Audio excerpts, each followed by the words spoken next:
across the UK, on DAB+, on your smart speaker, on your smart TV, and on your side. This is Talk.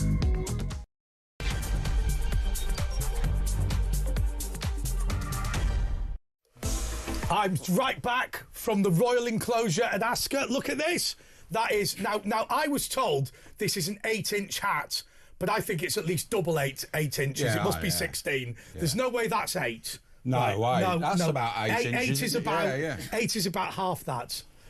Okay, so the hat cam. Here we go. Let's have a look at this. Lower your head a bit. Right. One boy for sale. I've got the craziest story ever. So listen to this. We will talk about migrants. We will talk about them getting free TV licenses. Now, obviously, I have not got a bad job, but the people that I was with today, it's fair to say, were pretty loaded. They had their own gazebo in the Royal Ascot Royal Enclosure that they'd had themselves. They'd brought their own butler.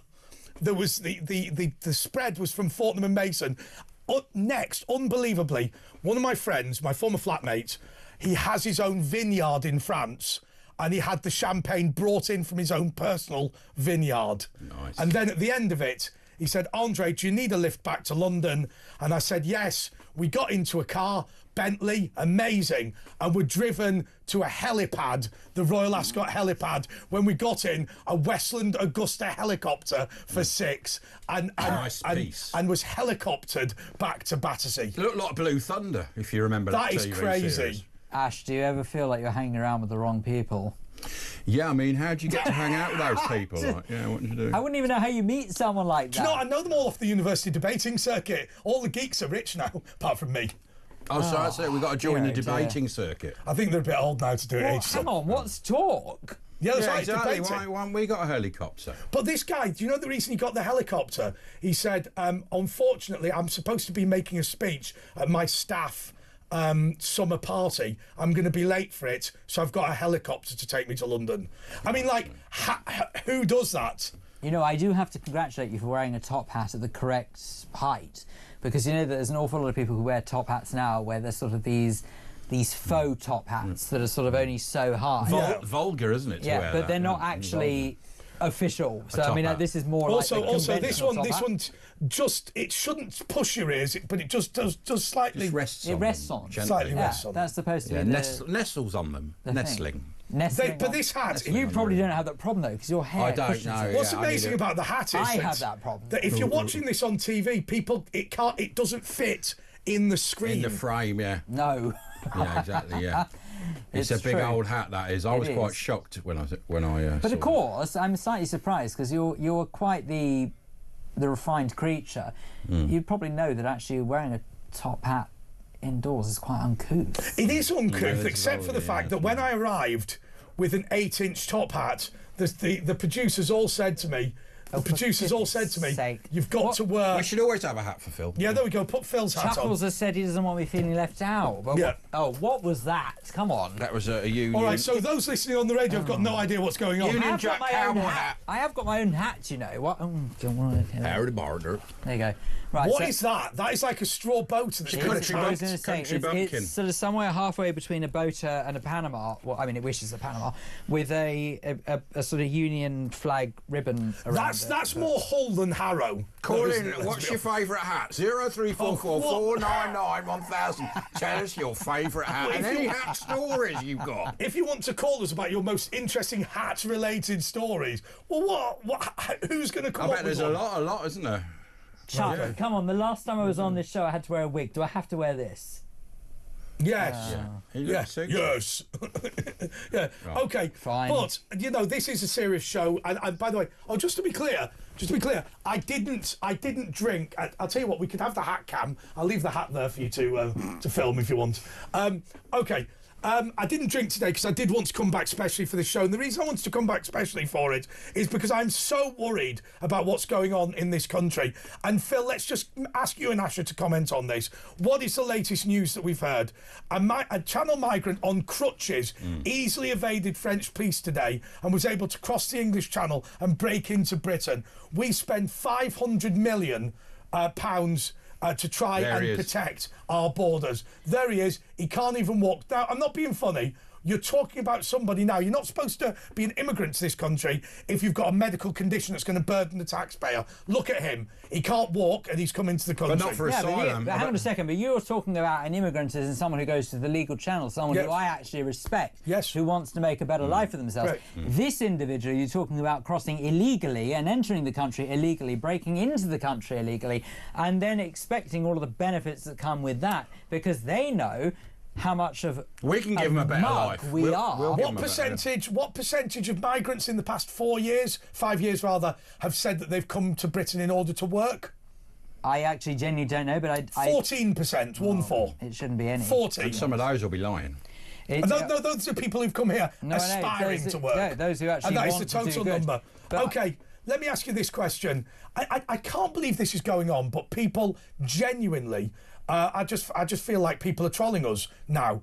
But let's listen to this. They are taking the proverbial. Reform UK Doge or Dodge or whatever you want to call it, audit has discovered that Kent County Council spent at least £1,000. Wait for it. Drum roll, please. Paying for illegal immigrants to have TV licences. That's got it all. That's benefits for coming to the UK for people who don't deserve it, rewarding illegal entry and giving money to the BBC. Which then gives it to Gary Lineker. So, I mean, it all comes together, doesn't it? It all comes together. Not long after Zia Youssef came back into reform and said that, that actually the cause was too important and he didn't want to abandon ship. And that was one of the first things that he revealed was the sort of the wasteful spending of Kent County Council. And I just can't believe, there are people in Kent, like all counties in this country, people who are homeless, people who are on the waiting list to try and sort of get some sort of accommodation, those who've paid into the tax system all their life, those who maybe have family who've paid into the tax system all their life. And you've just got individuals like this who come over and are given everything on a platter. But the fact that, to add insult to injury, they are given the licence fee, which so many people are so vehemently against at the moment because of what all the BBC does or does not stand for. It just, to me, seems like the biggest two fingers up to the British public. I don't know if I'm allowed to tell you this, but given I was not told this officially, probably not. I was in the pub. And a friend of mine told me that he had a mate who works at The Sun who told him that The Sun now have done some market research and are very reluctant to criticise anyone on benefits. They used to be pretty venomous. And they said the reason that they're very reluctant to do it is they've done research into you, the listeners and viewers. And they believe now that a lot of people are starting to say to themselves, you know what? I've paid into this system my entire life. If I don't claim it, it'll just be claimed by an illegal immigrant. And I'm not willing, in the past where they go, it's embarrassing to get benefits. You should stand on your own 2 feet if you can. If you can't. But people now are saying, no. The way it works is I pay into the system and they're doling out TV licences to illegal immigrants. I'm having everything I'm entitled to. Not only that, because I was just thinking exactly the same thing. They're also thinking, and if I do work hard, I still can't buy a house. Yeah, that's right. So they're going, well, if you can't beat them, join them. And, why would you go to work every day and then you're just seeing some people who've just rocked up, just lying in every day, doing what they want, with a BMW in the drive paid for? But why would they go to work when they can get the same thing? I tell you exactly why you go to work. Is there anyone who goes to work is because of self-respect? But you're not going to be able to buy it. You can't have kids. You can't have a house. No, hang on a second. What's the point? That's not what they're talking about. What they're saying is, in the past, you would go, I only claim something if I really need it. Now what they're saying is, let's claim to the max. And the reason, and not give up your job and go on benefits willfully, but they're saying, look, I'm not willing to forego benefits that I don't need. Because I'll tell you something, if I forgo them, they'll just go to somebody who's illegal. Also, they can't afford a house, they can't afford to have a family. If they go on the dole, they can because everything's paid for. But that's not specifically what we're talking about. What we're talking about is people saying, in the past, it used to be embarrassing to be on benefits. You would only claim them if you really needed them. I don't feel like that anymore. I'm willing to claim up absolutely to the max. Because now, can we sit here as people who believe in that principle that you should only claim when you desperately need it? How can I say to my viewers and listeners, you should only claim when you really, really need it, when we're giving asylum seekers Sky? Yeah, you should only be able to claim... We're not giving. Hang on, it's the successive we the state. governments. We're paying it, though. We the country. Because we've got no choice to pay it. But if we had a say in what we were allowed to pay, do you really think we'd do that? But hang on a second. That differentiation I hear all the time from people. We are paying it. This country has a system. And let's be honest, we collectively have failed to stop the country having that system. Now, I think we're getting better at doing it. We didn't have a choice. Yes, we did. We needed to fix it. No. It's our fault. No, we don't have a choice. Because as things stand, certainly for the last few general elections, the choice was literally, not to sound too cliche, a rock and a hard place. Literally, you vote for one way or another, you're going to get the same product. But that's because of our apathy. There's only two parties. Let me talk about my own blame for this, right? I was with a very good friend of mine the other night who still wants to be a Conservative MP, and he was sat there saying, the Conservatives will be fine, they're going to go back into government, who are these idiot nutters from Reform and all this sort of thing. And I thought to myself, the political party that I spent most of my life campaigning for and working for are a bunch of entitled morons. And now ultimately, if you can say, oh, I think Andre's a good bloke or whatever, but let's just be clear. I worked very hard throughout my entire life to put a group of incompetent, entitled morons in charge of the country in order for them to screw it up. But isn't that our population's fault, though? The apathy hang on. Because they know you'll either vote Labour or Tory. It's our fault for... No, I beg to differ. And I'll tell you why I beg to differ is because sort of some of us in this room, we are, let's be honest, I think we all are, old enough to remember what conservatism actually is. Yeah. And actually, when we were voting for it in true faith, believing that actually the reason sort of why, certainly in 2010, when Conservatives first came back to power after the disaster that was Gordon Brown's government, when they first came back to power is because that's what we believe we were voting for a time when, John Major wasn't amazing, but at least he was the sort of the dregs, if you like, of Thatcher's government. And that's what we thought we were voting for. We were voting for a continuation of that, right? But then we all made the excuse. We said, hang on, Conservatives are in power, but they're being propped up by the Liberal Democrats. So anything that's too leftist, we will blame the Liberal Democrats for. But actually not realising it was the Conservatives that did it. And then when Cameron finally got that majority, a slim one, but he got the majority in 2014, and he was just as useless. Yeah.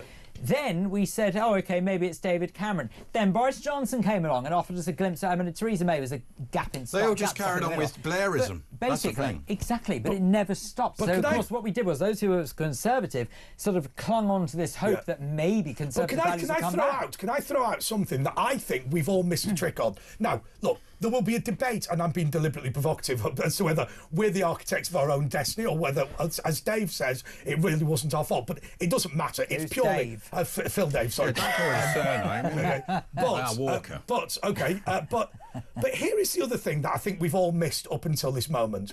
I was thinking about this the other day. If the Liberal Democrats get wiped out, who cares? If the SNP gets wiped out, probably good riddance to bad rubbish. SNP, Plaid Cymru, all these sorts of people. You know the Conservatives are now being replaced by quite a decent right-wing party in Nigel Farage and Reform.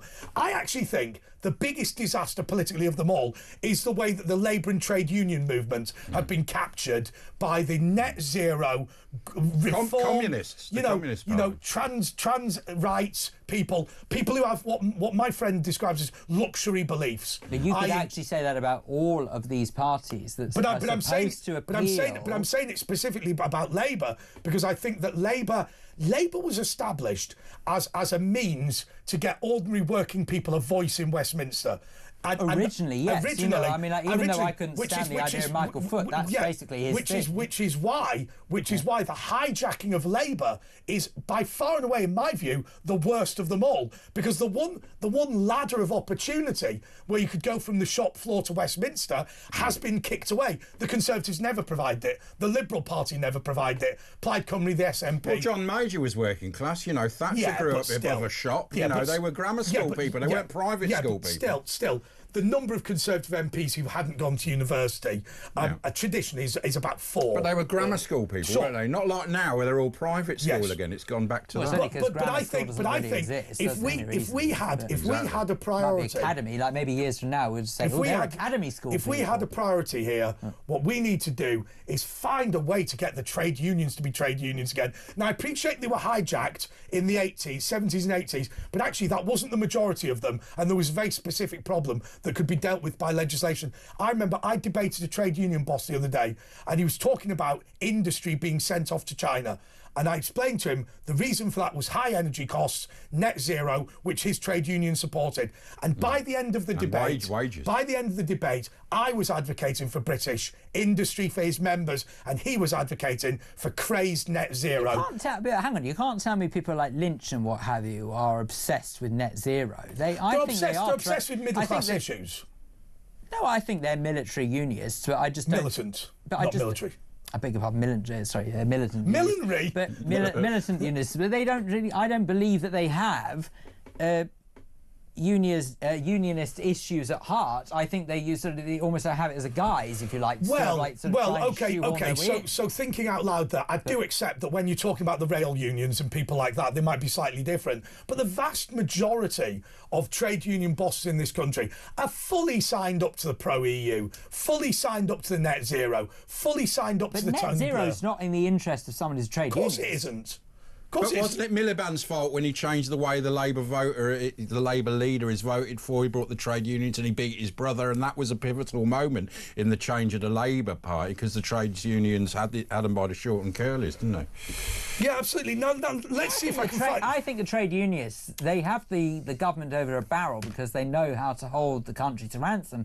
I don't think they'd give a hoot one way or another about net zero policy. But but they picked the leader, didn't they? You know, they got a much bigger vote. So let me tell you today, years ago, I ran as a paper candidate for council. Now, some people will not know what that is. I'll explain what it is. It's somebody who accepts the nomination but doesn't campaign, just so people can vote Conservative or Labour or Lib Dem in that area. So I ran for a seat called Hindley Green. Now, many of you will know it's one of the most working class seats in Wigan. There's poverty there, but there's no point in pretending it's like Uganda or whatever. You know, they're working class people who need good, solid manufacturing jobs. Well, if you're from Hindley Green, I want to congratulate you, because Britain's biggest fiberglass producer, which is Electric Glass Fibre UK, manufactures fiberglass for electric cars, and it uses wind turbines as well. It employs 250 people in Hindley Green. It has decided to close.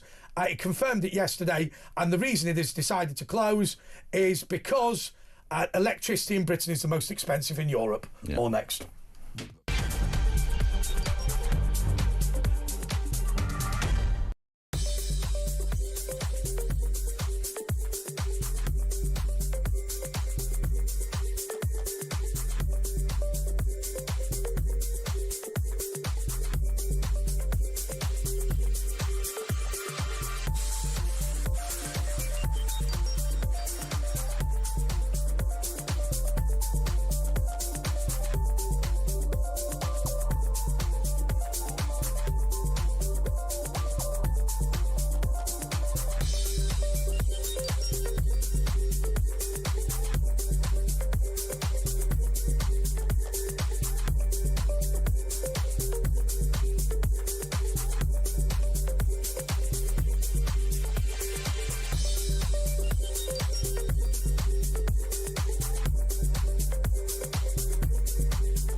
Across the UK, on DAB+, on your smart speaker, on your smart TV, and on your side. This is Talk. Okay, so the latest story from Rochdale is something that we knew that human rights lawyers in London were advising their clients to do. So just take a step back. If you are a dual national in the United Kingdom, you can have your citizenship revoked. It's particularly aimed at people who came to the country, were given asylum, were given citizenship, were given the right to remain, perhaps joining their family, i.e. marrying their cousin and then coming to the United Kingdom. Well, we've been trying to remove those people who were involved in grooming gangs. Now, by the way, I just want to say, you all go crazy about using the phrase grooming gangs. We are not saying it to belittle the victims. It's just for taste and decency. We all know what took place, and we're not on this channel being in any way. We're not in any way attempting to denigrate that important memory, but we do use the phrase grooming gangs just for the purposes of taste and decency. What have they all done in Rochdale? But also, it's a consistency as well. I mean, it's what we're referring to all along. You know, suddenly if you start using the R word, it suddenly sort of has taken a different meaning. And then could you be talking historically about what we've been talking about for years? But that is what they did. I mean,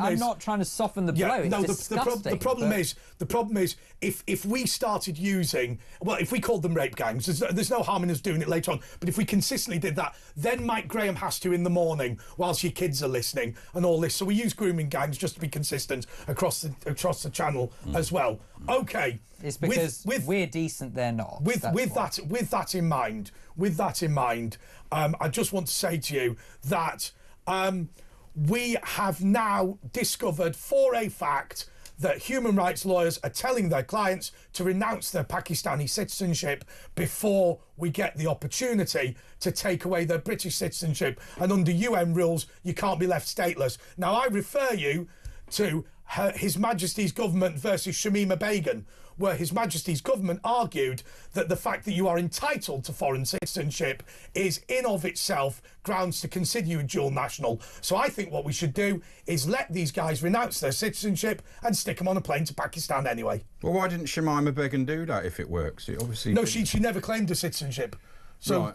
Oh, I see. But I mean, what we should do is say, well, if you're not going to take them back, Pakistan, we're not going to issue visas. If your, relatives want to come here, no more people. Yeah, but if they don't have the passport to prove where they come from, then how can we send them to anywhere? No, what they do is they fight under the right to family life to remain in the United Kingdom, and then on the day they know they're about to fail, they phone up the Pakistani High Commission and say, we would like to renounce our citizenship of Pakistan. And then they come into the court and say, we are no longer citizens of Pakistan. You cannot take away our citizenship of the UK. And if they've lost their passport, they should be asked to prove who they are. And until then, you're on in a sort of tent city on an island. I'm with you all the way, but how do we prove? It's up to them to do it. You put them on a tent on an island. It's up to them.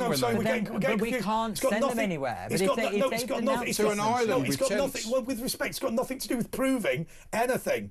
They are dual nationals, British and Pakistani. They've come from Pakistan to Britain. They're going to have their citizenship of the United Kingdom removed on the grounds that you can remove citizenship for people who've committed crime. However, under our treaty with the UN, you can't leave people stateless. So what they do is they say, right, we've decided that now we are going to renounce our citizenship of Pakistan. So now as we walk into the court, we only have one citizenship, British. If you take that away from... But it's got nothing to do with proving where they're from. Close that loophole and actually use it. That's what I'm saying. Close a loophole and historically take it away from people who use that as a defence. But the problem you've got is that if they have denounced citizenship, unfortunately under international, they are stateless, and that's we have to get rid of those stupid laws, but what you do is you cite the Shamima Begum thing. You say we don't care what communications they've had with the, in this case, Bangladeshi government. This person is entitled to citizenship of Bangladesh. This person is entitled to citizenship of Pakistan, and that's it. And national security, under national security rules, you can ignore international. It trumps those the ECHR national security, which is what we should be using on these boats, because we don't know who's coming in. We do know a lot of them are nefarious. And let me be really clear. I don't give a hoot if they end up in the middle of the ocean. For all I care, I don't want them here.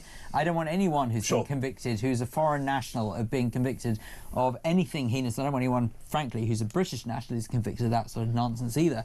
But I don't care. The other option, but my point is that sort of unfortunately, for as long as we are prepared to comply with these ridiculous international laws, what are we going to do? The other option is, of course, you could just make it illegal to renounce your citizenship whilst you're being investigated for a crime.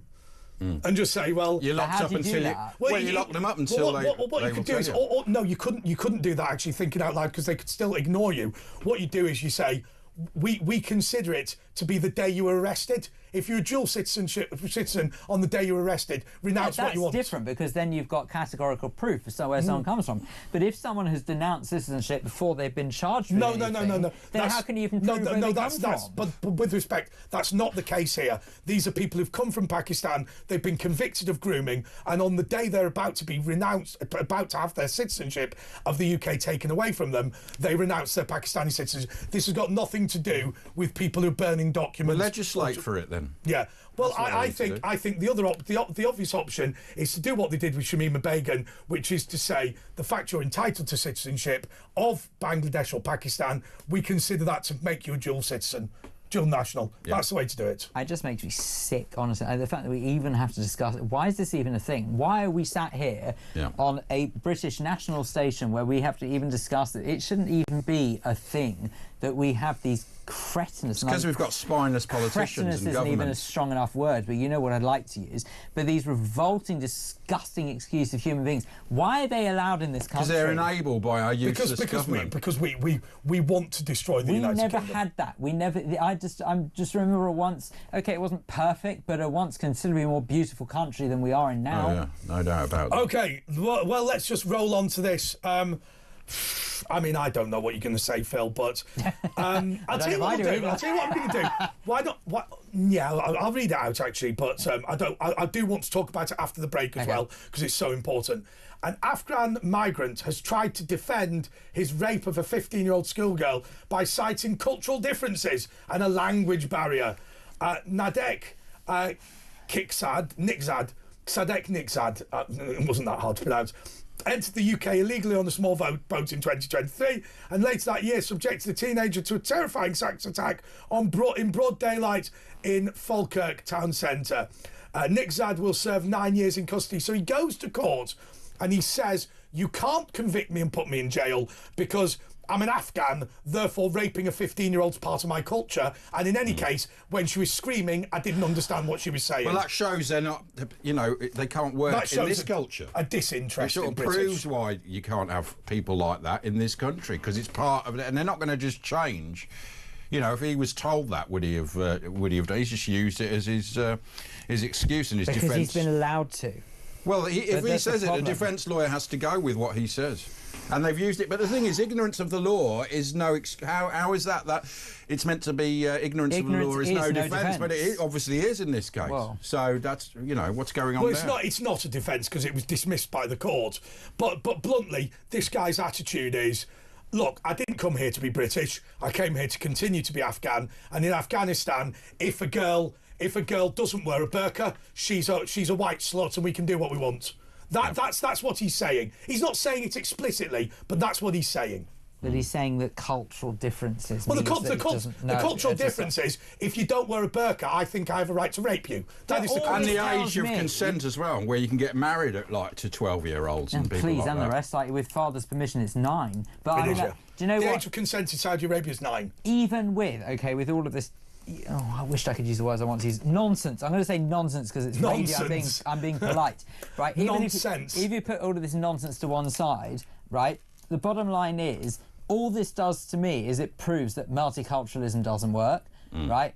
I don't care if someone wants to sort of stick to different religions. Go knock yourself out. Multi-religion has worked for decades, centuries in this country. Has it really? Yes, multi-religion has. Multiculturalism has not. I've got to be honest with you. Multi-religion, basically everyone's Christian apart from a few thousand Jews. Well, till the 70s, till the 90s, it was like that. A few million or whatever. But there have been other. I'm saying, no, you're right. There's only actually, even in this day and age, as far as the number of Jewish people in this country, between 270,000 and 320,000 Jews. My point is that multi-religion has worked because people by and large know that it's a Christian country. Multi-religion has worked because there was basically only one religion and a few Jews. Right.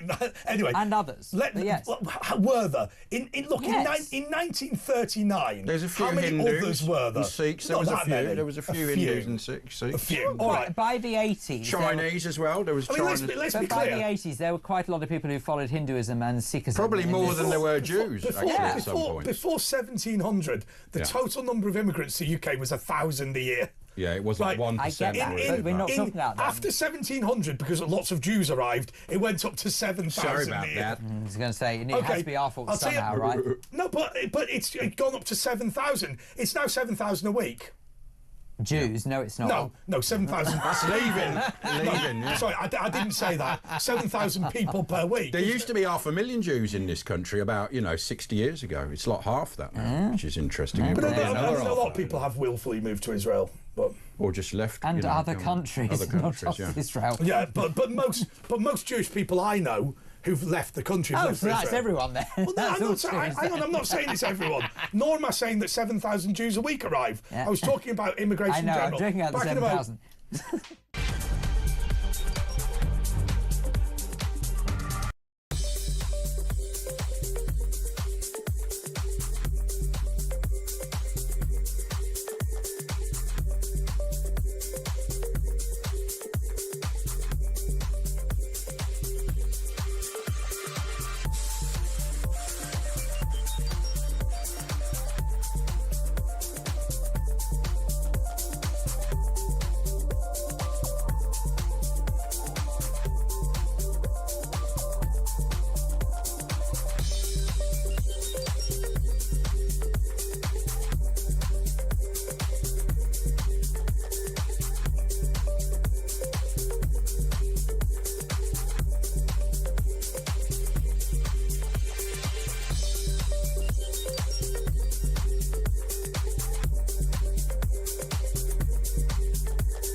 Across the UK, on DAB+, on your smart speaker, on your smart TV, and on your side. This is Talk. Yes, okay, this is Talk.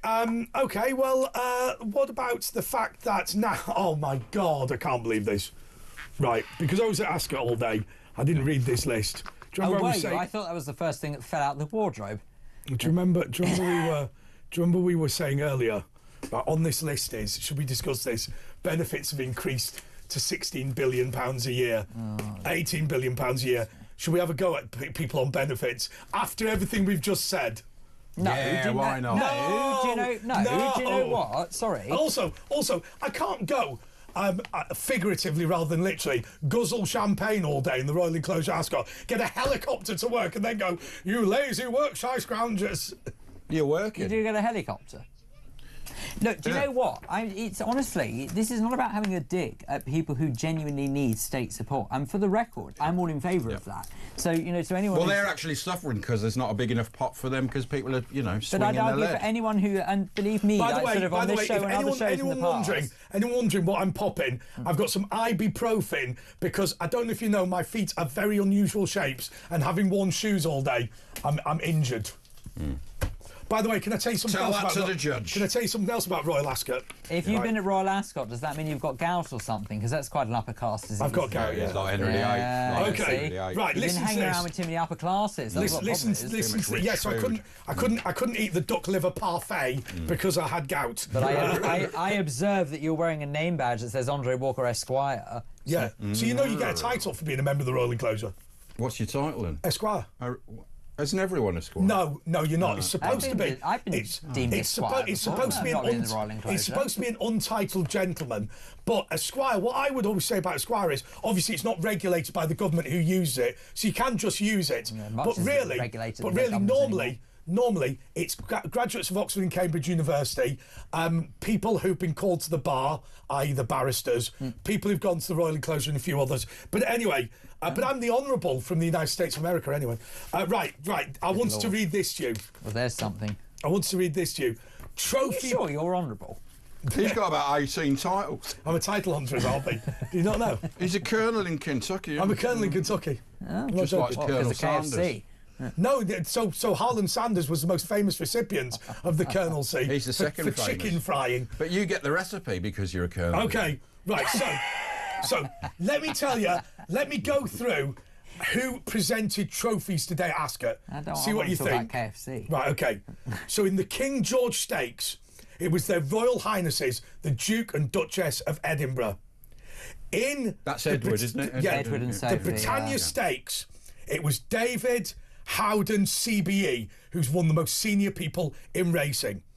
In the Bibblesdale Stakes, Jerry Hall, who is the famous model. Yeah, Jerry. Okay. Mick Jagger's former wife. Okay, yeah, let's not mention husbands. Although he denied it. And then in the Hampton Court Stakes, I will give you £50 if you can guess who gave the trophy out. Jeremy Clarkson. You? No, not Jeremy Clarkson, not me. Well, I think this is John Craven. Right, bizarrely on the right lines. Oh, really? Somebody who is a celebrity. Was it? Who's a bit spent. A bit spent. Peter Purvis. No. He's like the only... Well, it wasn't Wincy Willis. Did So you one hear? that- Yeah, I know. Wincy Willis at the end of last year. Gutted me. How did that only happen? How is that only now? It's this. Right, What, was it it long was time? only very recently now. So he would be announced and go, this is the one and only who Maggie Philbin? The one and only. Yeah. Oh, Chesney Hawkes. Chesney Hawkes! Chesney Wait, hang on, do I Hawkes! get 50 quid for guessing that? No, By the way, he because I used to gave ring you in. a clue. Chesney, That's not fair. he You used said to- if I guess it correctly, I get 50 quid. He Even used to Chuck ring says I in win me and that. James, give us a ring, Chesney.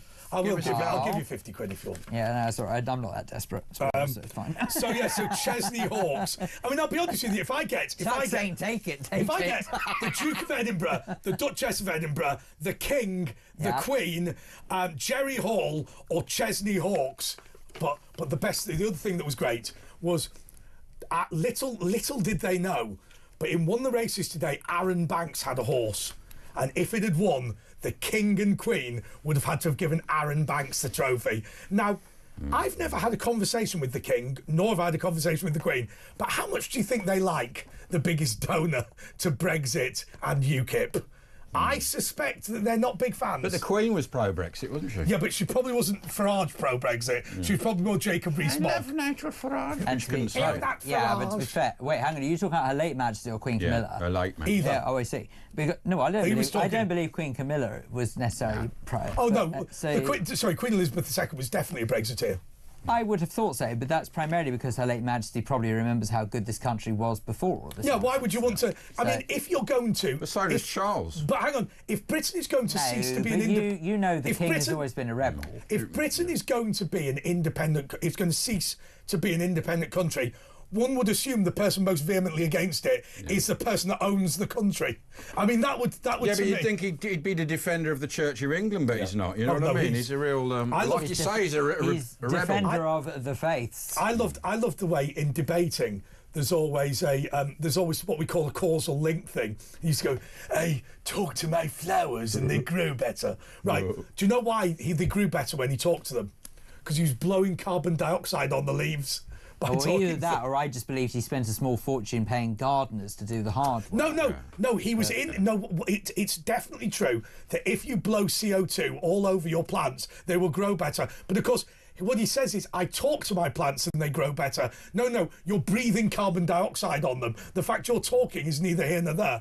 Anyway, let's go to Paula in Halifax. Has Phil Dave got an earpiece? Yes, he has. Paula, you're on talk. Hi guys, you all look smart tonight. We do. We're all wearing ties for some reason, Paula. Yeah, ties, yeah. You look very nice.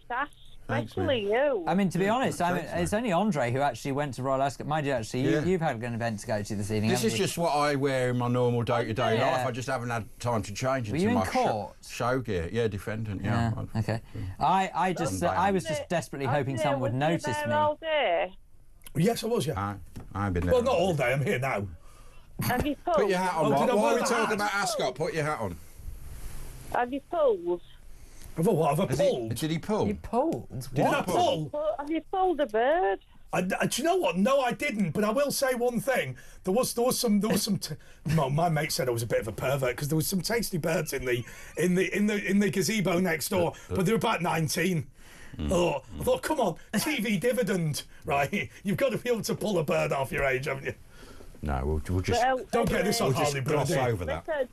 Listen, guys. I also rang up because. Are you there? Yes. Yeah. Sorry. I was just ringing up at how sad I saw what James put on Saturday morning. What do you mean? His podcast. Heartbreaking. Yeah. Well, that he can't continue anymore. He's got, he needs to take a step back. Oh, you mean the show on Friday night? Yeah. Yeah, but he's still going to come on. He's still going to come on Zoom. He'll be on tomorrow. Oh, really? He'll be on tomorrow from 10. Yeah, so he's still doing all that. So don't worry about that. We don't knock him down that easily. You can phone up. Give us a ring. I thought I'd never be able to speak to him again. You will do tomorrow. You'll be able to phone him up. Yeah.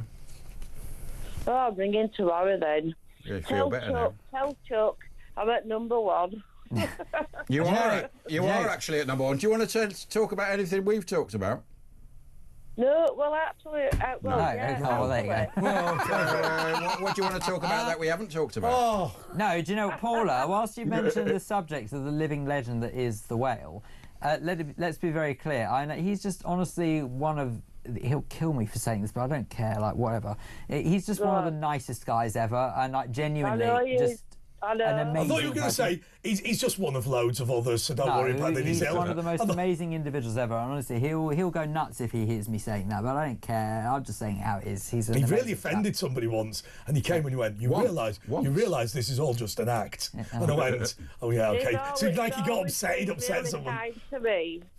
You what, Paula? He is kind. That's what he is. He's a nice chap. He's kind to me because I've had like kidney cancer, and we've both sort of had little bits of this and that illnesses of the same, so we've always gelled. And then I used to hum Band on the Run at 10 months old in my pram, listening to James Whale on the radio. So you were 10 years old listening to James when he would have been about 35. 10 months old. And you were humming. What were you humming? Band on the Run. What, by what? Paul McCartney and Wings? Paul McCartney and the Wings, yeah. Oh my God. Paul McCartney and the Wings. Paula, I'm really sorry if this is impertinence, but how are you now? How's your health? It's not great. I've now look what you've done. I've got a brain I'm just asking. Forgive me. Let me take the hat. I don't think if we're going to talk about this, we should wear a silly hat. No, I'm sorry to hear that. Sorry, sir, Paula. I didn't mean to interrupt. Go on. You know that I have regular scans, Andre and Nash. Yeah. I had a scan about 10 days ago, and the kidney cancer's back. I'm sorry to hear that. I only found out that on Monday, so... Well, at least they've caught it, because they're looking. At least you haven't just not known it's there. But you phoned us last week to tell us kidney cancer was back. No, I didn't say the kidney cancer was back last week. Oh, sorry, I might have misheard you. I do apologise. No, I said I told you what was back. The brain thing, yeah. You were getting an MRI scan, I remember, so that's what they've obviously found. Yeah. It was a brain tumour. Oh, by the way, James has Kidney Cancer UK that he set up. You should have a look at that online. Kidney Cancer UK. Google it and you'll find it. He started off with that. He used to be called the James Whale, but he But didn't he started that about 25, 30 years ago? Didn't That's he? right. When he first got it, about 30 years. There is an irony to this, and I've said this to his face, and you can all grimace as much as you like, but the fact that James Whale got cancer has been good for the country, because over 25 years he's raised a vast amount of money for kidney cancer research. They didn't even have a kidney cancer charity until he arrived. He's raised a load of money for them, and also raised awareness of it. And there's they bought machines with it as well, you know, kidney machines and it's stuff just like one of those. that. It's one of those weird things that actually. I agree with that completely. And there's been some good curry 100%. nights. He's also outrageously modest with it, though, and doesn't really sort of champion how much. He wasn't that he's done. modest on MBE Day, if I'm being totally honest. Oh, Quite so right, he shouldn't quite be, right. So he shouldn't be. Yeah. All right. But Paula, sorry, just like last question, how are you like feeling in yourself though? Because you sound like quite perky, and I'm sorry, this sounds like really patronising, but you sound great. No, it's just I just get thrown balls at me, you know, balls and balls and balls, and I just keep standing up. Exactly, you got to keep positive and keep going, haven't you? What else can you do? Yeah, no, that's the spirit, man. That's what James has done. So Exactly. That's what I'm going to do. Good. See, that's another thing he's done, isn't it? He's been a good example for that. Coming to work, I'm going to come on show one day. Aye, come on, show. Not sure. Come on. But phone in tomorrow from 10, Paul. Anyway, thank you for your Paula, call. you have to take Ring in the and proverbial out of how Ash talks. Yeah, as well. we'll put you on. Yeah, definitely. We'll put you on line one. Anyway, we're going to take a little break after all that, and we'll be back in about a minute and a bit. Don't go away.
Across the UK, on DAB+, on your smart speaker, on your smart TV, and on your side. This is Talk. Yeah, they won't let me into the media tent. They say I'm not important enough. Oh, hello and welcome back. This is Talk. Yeah, that is the reason why I didn't see the. But that's why you got to wear a top hat, you see, because you didn't have to go to the media to wear hat. that as well.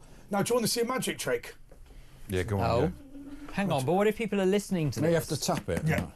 Yeah. So this is of the quality that we often see on these shows. Get your if wand I tap out. this hat. Oh, look at that. There's a brand of well-known Taste of America. Yeah, a brand. No, we're not. We won't show the brand. We'll just. Yeah, I was going to say. I mean, other colas are available, I'm sure, but still. Who said it's a Dobro cola from Russia? Do you remember the Virgin Cola? That's gone now. Do you remember Tab Clear? I don't remember seeing this on Julia's programme. Served in very close cold glasses, and then the Russian president's lip got, and he was complaining of glass frost. But his generals thought he said glasnost, and the Soviet Union fell. One of the more bizarre adverts that ever existed. So, Phil, what have you got? What are we talking about? Cool. We got Heather in Girvan. Oh, we got Heather in Girvan. Heather. Hello, boys. And Hello. you Hi, look Heather. swagger, Andre. by the way. You look real utterly clean. Oh, not you and me, Ash. It's just Andre. Yeah. And normally the chic geek is. about this, Heather, can you give your phone a shake? It's always We can't like hear that. you. Your phone lately's been terrible. Are you hands-free again, Heather? No, Hear me your now. Are you signal's hands-free, terrible. Heather? Yeah. Yeah, but it's your aerial. You've got to talk to your phone company. The masts need adjusting. It's like this every time. No, No, You no. haven't changed anything. What do you mean? Can we hear you it's now? just a It's the bit- same. It's just a bit in and out.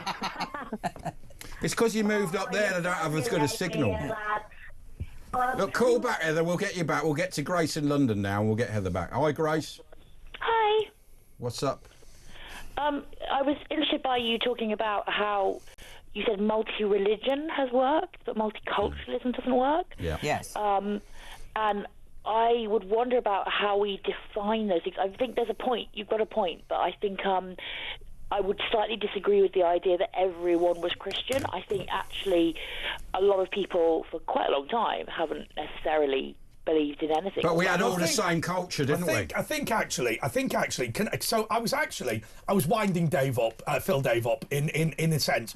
The point I was actually making was, the point that Phil Dave was making was actually people were working in harmony together and you didn't have effectively a foreign influence. I think that's roughly where you were. It's a British culture. No, because it's very simple. What I because was religion saying- was something that was kept behind closed doors. I was deliberately just going on about the fact it's all been Christian, but actually, Grace, I will tell you where I'm actually at. The problem is, I'm not so sure it's about religion at all. I think it's about third world culture. And my concern is, now whether somebody's a Muslim, a Hindu, a Sikh or a Christian, it doesn't bother me in the slightest. But I think what we're seeing is we're seeing people from a third world culture. Because look, this Afghan guy who said that in his culture it's all right to rape a 15-year-old girl, he's not saying that is my Islamic duty. He's saying I'm from the third world. Well, and it's we've that got backward culture things. in certain parts of Pakistan. That in certain parts it's not, but it's a cultural thing. It's not a religious thing. Although in the culture they will look at people who aren't the religion as the people that they, you know what I mean. That's the thing. It's, I think everything is really complicated. Like there's interplay between culture and religion. There are different things going on within different countries. There are people who are ethnically quite similar to each other, but who have very different world views. Yeah, but you come here and you adopt British culture. You know, you say good morning, you know, fair play and all that. And if you Hold don't, the you door don't, open, you get don't hats fit in. off if they don't say thank you, that kind of thing. Yeah. I mean, our culture has been hugely influenced by Jesus' teachings, and the historian Tom Holland has written quite a lot about this. Yep. Like previously, He's Spider-Man as well, isn't he? no, the other Tom Holland. Previously, in the white Western world, people had very different values, but ultimately the values that we came to see as normative have been shaped by Jesus' teachings. But it's been the case for a long time that a lot of people have not actually been Christian. They kind of just adhere to what has been culturally normal, but they haven't personally wanted to. Well, it's not really about being Christian. In fact, a lot of immigrants, when they used to come here, would actually become more British than British people in order to compensate for them not actually being British. And actually, do you know where I think where that came from is There's when the they Tom were Holland forced book, in by the the way. day to assimilate without fail, because if you didn't assimilate, you fail. It's Yeah. actually that. But actually, and it was. You know but what actually- it was. You know what it was. It was like in the days when there was no option. It wasn't a case of sort of like there. You My carry way or on the with highway. whatever culture you want to, whatever you believe in is absolutely fine. But if you don't assimilate, if you don't work blooming hard to get where you want to be in this country, you'll fail. You'll fall. Okay, but here's my point, Grace, that I'm going to throw at you. I think that you are overstating cultural and societal differences. Let's look at me and Tony Benn as an example. I consider myself to be a Thatcherite right-winger. He's very much not one of those. But actually, it's within an envelope of cultural similarity. So as an example, if you were to meet Tony Benn, he'd put his hand out, shake your hand and say, how are you? If you were to go to his house, I suspect it would be fairly similar to the house that you live in. If you were to see Wasn't he the from food, a stately home, though? yeah, Look. but in terms of the way it's designed, having a television here and whatever, the point I'm making is his belief in parliamentary democracy, his belief in rule of law. The cultural differences that we're talking about is, as an example, somebody saying, if you don't wear a burqa, I have a right to rape you. Now, if you look at the difference between me and the trade unionist, that cultural difference does not exist. We accept, in general terms, women's rights. We accept, in general terms, parliamentary democracy. We accept, in general terms, the rule of law. We accept, in general terms, the rules of civility. You're talking about political differences. I'm talking about somebody who is so alien to the United Kingdom that he doesn't realise that wearing a miniskirt doesn't give you a right to rape someone. Can I just point out as well, I don't think for a second you are suggesting that just because someone does wear a burqa, they are saying that either. It's just that it's more like that's where their origin. No, I'm not bothered about the religion of Islam. I'm bothered about third world culture.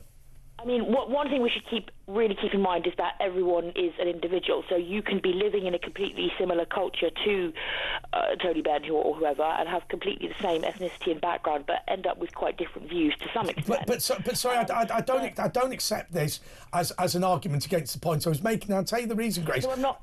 I'm sorry to have a go, but we're talking about people who fundamentally disagree with the basics. So I think, to be fair, what Grace is saying, and Grace, correct me if I'm wrong, I'm not trying to put words in your mouth here, but I think what you're saying is that the cultural beliefs of this country are fundamentally based on Christian beliefs, on Christian value. Yeah, that's kind of what I'm saying. And I mean, for a long time, a lot of people have said that they're a Christian when they aren't actually, and to actually be a Christian is to choose to follow Jesus, who died in our place. And a lot of people don't make that. But Christian values aren't to do with the religion. You're not religious if you accept Christian, Judeo-Christian values. Right. You don't need. I mean, this is something that Christians. It's a moral framework. You don't have to be a believer. You don't have to be a believer in Jesus in order to follow Christian, fundamentally Christian teachings. I think it's absolutely the case that a lot of people have some similar values even though they don't follow it. However, I do think there's something happening in our society at the moment where, aside from what's happening with people who've come from elsewhere, I actually think that we are somewhat losing some of the values that we've had for a while. Yes. For instance, it has long been the case that I think we kind of presumed that the ideal was to aim towards humility and selflessness. I think we kind of thought for a while that was a good thing. But now I see increasingly amongst people who are not necessarily from other parts of the world, but in some parts of our media, actually, selfishness and pride are celebrated. And so what I'm saying, as well as what I was saying previously, is that I think some of the values that we've had in our society for quite a long time are actually slightly disappearing. But that was after the war. People rejected the old system, and then in the 80s you had the punk movement and all that, and people were rebelling against it, and it sort of has had a permanent effect. But I don't know about you, but I don't agree that the punk movement was strong enough to start denigrating religion or to actually get people nothing about that, but I believe culturally, that we've only realistically seen that probably in the last 20 years top. In the 80s, though, you wouldn't put your feet on the seats of a train, and then after that, people didn't care. What about somebody, and I've got a friend of mine in Keighley who was born in Pakistan and moved to Keighley, who said, if he was sat here, would say, forget the punk movement, forget fascism versus whatever conservatism, who is the Queen? You are talking about head of state. You are talking about people who grow up in communities in Britain where they don't know who the Prime Minister is. They don't speak a word of English. They don't know what a Christian value is. They've never heard of this before. And when you're talking about transplanting villages from Pakistan to the United Kingdom, you're talking about people at the level of saying, who is the King of England, and them saying, what is a king? I just think it's very simple, and Grace, correct me if I'm wrong, and you guys correct me if I'm wrong as well. I think if this country is good enough to allow you to live here, you damn well respect this country and the beliefs it follows. That's the beliefs it follows is that it's racist. Thanks for being on, Phil, man. Anyway, thank you so much for coming in. That is Phil Dave. We'll be back in a moment.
across the UK. On DAB+, on your smart speaker, on your smart TV, and on your side. This is Talk.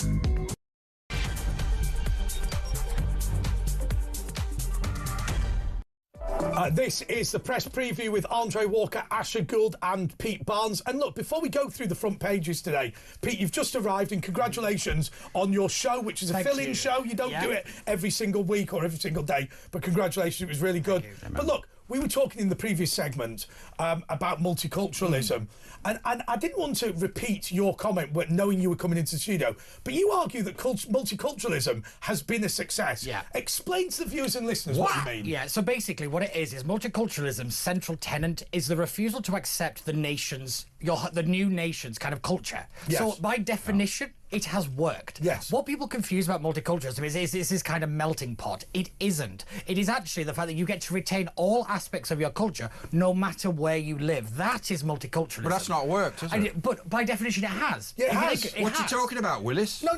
To understand the point he's making. I'm trying to, The point he's making is you might think it's dreadful, but it has worked in the sense that they are deliberately doing this and it has succeeded. Come to this country, don't have to learn the language. But society's not working. But that's a different thing. Multiculturalism as the concept, as the kind of project, has worked perfectly. So what they're actually saying is they're saying multiculturalism, we need to make it work. Well, actually, no, multiculturalism will fail for society. Yeah. It is all about division. It is all about failing to learn the language. It is all about maintaining your third world practices. Yeah. It's about saying, if my neighbour tells me to speak English, they're racist. Yeah. They should accommodate me and learn Urdu. So rather than it's worked, multiculturalism has won. Yeah, I think that might be a better way of putting it. So again, I think everything else it's all about atomization. Everything now it seems to be keep everything apart, keep everything separate, and that's what multiculturalism divide and rule.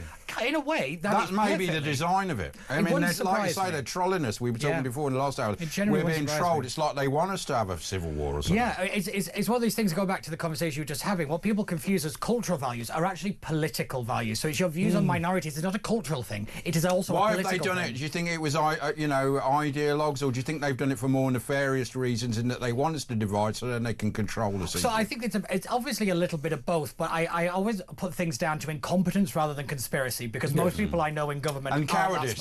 Yes, cowardice is a big part. I think that's a big part of it, where we refuse to actually stand up and say, do you know what, our way of doing things is the right way of doing things. And virtue signalling. I mean, I remember seeing Enoch Powell being interviewed by David Frost, and all the audience were booing him, and he was just talking like what he sort of sensed, and they were all like handbags. Oh, you can't say that. You know, like Jonathan Miller was on shows against him. I think it's because we were told and kind of conditioned to believe that if you bring this stuff up, you're going to kind of tear society apart, when actually what we've seen is if you don't bring this stuff up, society will tear itself apart. But that's the Andy Burnham argument about the Royal Lancaster Infirmary and other places. If you admit that they're offing with the elderly, you will undermine confidence in the NHS. Whereas my argument is, don't kill the old people. Yes, The sin here is not mentioning it. Yeah. The sin here is killing the elderly. Yes, exactly, 100%. It's a lack of care, really, just generally in society. OK, Asher, what have we got in the paper? Right, OK, don't forget Mike Graham's coming up after 6 if you're listening in the morning, and the Daily Mirror. Ad for it. Noel and Liam together again for Sports Brand's promo campaign. It's back together. And this is the main story. 6-star bombshell. Gary Glitter, I'm a danger. And Pop Pedo accepts he's not fit to go free and still interested in young girls. Vile Gary Glitter's finally admitted he is a danger to children. The paedophile agreed with the latest parole board decision to keep him in jail. It said Glitter 81 still has an uncontrolled interest in young girls, and added he had accepted he should not be released at this time. What worries me about Gary Glitter, and my understanding is we've got better at this, right? Every country has a visa waiver scheme or a scheme for tourists to come to the UK. Most of them say that if you've been convicted of a serious criminal offence, you have to apply for a visa. Right. Why were we not telling Vietnam? Why were we not telling Thailand? Why were we not warning Cambodia that, look, bluntly, I don't mean to be rude, because there are going to be people out here who have legitimate touristic reasons, but I'm going to say to you, I think there's no reason for Gary Glitter to be on his own in Cambodia. But they made a new law, didn't they, about 20 years ago, that they can actually be charged here for a crime if they do it abroad. Yes, what they've started doing now, and I don't know how well it works, my understanding is that the police now contact foreign countries and say, look, this is somebody that you might want to turn away at the border. 100%, and it leads on to one of the stories that we'll talk about later, which is to do with this, what's known as the PhD rapist, and that's kind of how this is all worked together. But it used to be, years ago, if Gary Glitter committed an offence in Thailand, he couldn't be charged with anything here, so they did change that law, and this in the Metro is that story you were just talking about. Haunted by PhD rapist, victims have lost faith in humans. How can some people do such terrible things? And the student has been jailed for at least 24 years for drugging and raping 10 women, and victims told the judge they had lost faith in human beings and will be haunted for life by his evil crimes. Wealthy Zhenjiao Zhu, 28, was told by Judge Rosina Cottage that he was a very bright young man who appeared well-to-do, ambitious and charming, but she added, you are also a sexual predator. These women you treated callously and used them as sex toys for your pleasure. He basically drugged them, filmed them, and abused them. Pete, can I have a serious conversation with you about something which, those of you who are younger, or have been on the club scene, or have been on the gay scene, or have been going, will know what GHB is. Yes. Now, I have to say to you, there will be parents and grandparents out there who don't understand why it's important to never accept a drink from a stranger. Pete, can you do us a favour, just for 5 minutes, 5 minutes, explain to us what the hell we're talking about here. So basically, there is a liquid, it's called liquid GHB, and what you can do is you could put a couple of drops in it. Oh, by the way, this is going to run in the morning, so just describe the chemistry, if you like. Okay, so basically, it is a chemical compound that basically means that you have no concept of where you are, what you're doing, you have no control over your own body, you basically black out in a way that is incredibly dangerous. So what could happen? And you don't remember things. You don't remember what could happen now? And let's just talk in general terms. I could hand you a drink. It's perfectly possible that you won't be able to taste it if you're drunk. If you were sober, you probably would be able to taste it. This has this substance inside it, which is perfectly legal. Well, we'll come on to that. It's not perfectly legal, but the stuff that turns into it, it's paint stripper. Yeah, it's essentially, So, what then happens to you, Pete, is you become woozy, you become incapable of fending anybody off, and you don't know what's happened. So I could now pick you up, I could march you down to a taxi, I could take you to my house. Let's not go any further than that. But 8 hours later, you would not have known. And you just look drunk, so no one would stop you. That's the most important bit about this, is that you would appear just paralytic, as though you just clearly had like more than one too many Chardonnays. And that's what's really dangerous about this, is that you wouldn't notice a marked behavioural difference from somebody who's very, very drunk. And there's other drugs that they use. Rehypnol was one, wasn't there? So what's interesting about this guy is he had over 1,600 hours of videotape of these kind of activities, and he was also charged on possession of drugs for the purpose of sexual assault, which is a new one. Yes, which is kind of been brought up, because I tell you now, in the gay community, this is a huge problem. Without a doubt. It's also killing people. This is a well, there was a guy who killed 5 gay men, and he wasn't even discovered. And just to explain the other problem with this stuff, and if everybody thinks this sounds like a horror story, this is a horror story. Believe me, if you were to go to, I won't name the names of some of these big clubs where people will take ecstasy, you get caught with this stuff and they will throw you out and ban you for life. The problem is, it comes in different strengths. If you give somebody 1 milliliter too much, they will die of heart failure. Without a doubt. And it is one of those that literally, if you have no kind of build-up to tolerance of it, probably like less than 1 milliliter, less than 1 milliliter can do irreparable damage to you. I just want to say to everyone, you don't have to worry too much about nightclubs. They are a controlled environment. You don't have to worry too much about walking the streets at 2 a.m. There's plenty of police and plenty of CCTV. You must tell your children or grandchildren or nieces and nephews, if they are of that age, something very simple. If somebody buys you a drink, that's fine. Take it from the barman. Yes. Do not allow a stranger and don't leave it unattended. Don't leave it unattended. The number of people I still see in clubs and bars and things when I go out, just leaving drinks, going to the toilet and coming back, I'm like, throw it away. Buy a new one. Yes, it's expensive. Take it with you. I'll take it with you. Or drink it before you go. Unsavory, it is insanity to leave it alone. It's not unusual. I mean, it would depend on the place you go, but quite often, because people are so worried about this, if you go to the bar, can I put that behind the bar? They will let you do it. Yeah, they will because of this. But this guy, let's be honest, is a poisoner. Yeah. But what people will think about when he's described as a poisoner, they'll think, well, hang on, you wake up in the morning going, oh, you know, I've had the. The problem is, you can urinate it out your system relatively quickly, so the following day you would not test positive for this stuff. No, that's the thing. Is that it doesn't stay in your system. Literally, you just basically urinate it out.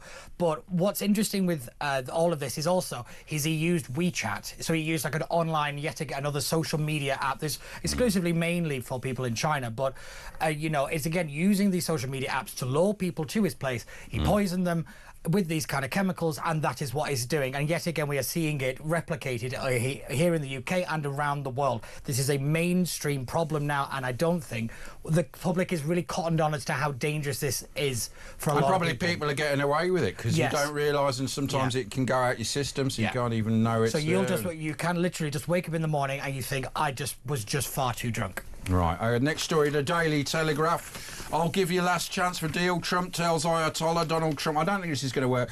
Donald Trump offered Iran the chance to make a deal to end its nuclear program, saying he would delay his final decision on launching strikes for up to 2 weeks. But that's not going to stop Israel from doing it. They're separate things. So Israel have already said after the hospital strike yesterday, because they hit a proper big hospital, not a military target. There was no military hiding underneath it. They hit a hospital. I think miraculously no one was killed, but there was a lot of injuries. But Israel have said today we're getting rid of the Ayatollah, you know, after that. And Israel aren't going to, just because Donald Trump does a deal, they're not going to back down because it's existential for them. Exactly. I think too many people are confusing that once America do something, then everybody's going to fall in line. That's not happening anymore. You know, I think Israel, I'm fully on Israel's side on this. I think regime change is the only solution to dealing with it. And for the people of Iran. For the people of Iran. You and I actually know an Iranian dissident in Mayatouzi. For those who don't know, when he was, my understanding of the story is, knock on the door age 14 in Tehran.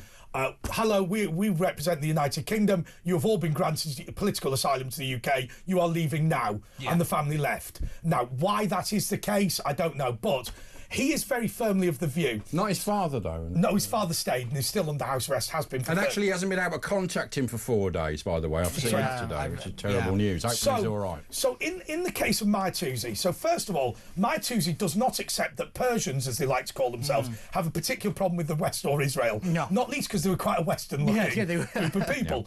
His view is, so obviously, nobody wants their own country to be bombed, but his view is very firmly that the Ayatollah's regime is about to fall. And and by the way, the attack on the 7th of October on Israel was proof of how weak the Iranian regime was. Really was. Because they needed distraction.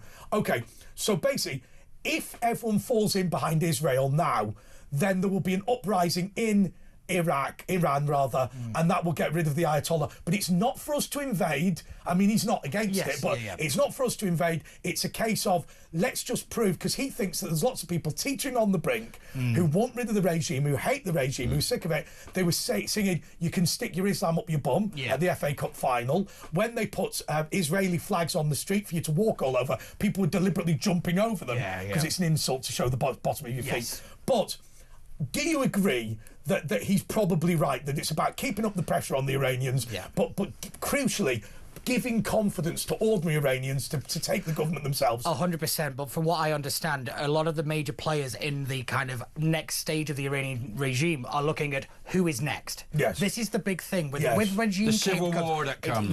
So it is who is going to be the sides of the civil war, and more than likely who is going to win. This is when regimes fall. It isn't, you know, like, oh yeah, everybody's now a democracy. It is the chaos. It is instability. The only thing I would say that is the bit that is concerning a lot of the international But the only community. thing I say, you know, you say you'll end up with something worse. You're not going to end up with worse than a jihadist regime with nuclear missiles. But what you will end up with is factionalism in a place where there is a nuclear program that we all know about. It's being destroyed. It's hopefully the big bunker buster. I have to say, a very good friend of mine was in Syria, and their Islamic State government is not as nutty. Now, look, he was talking to the Christians. They were saying, it wasn't great before, it's not great now, but it's certainly not worse. And actually, what's persuaded these Islamic fundamentalists is that fundamentally, they're sat there going, what makes this country a success? It's not following the Axis of Evil regime. It's not making Islam public policy. It's about, we will be conservative Muslims ourselves,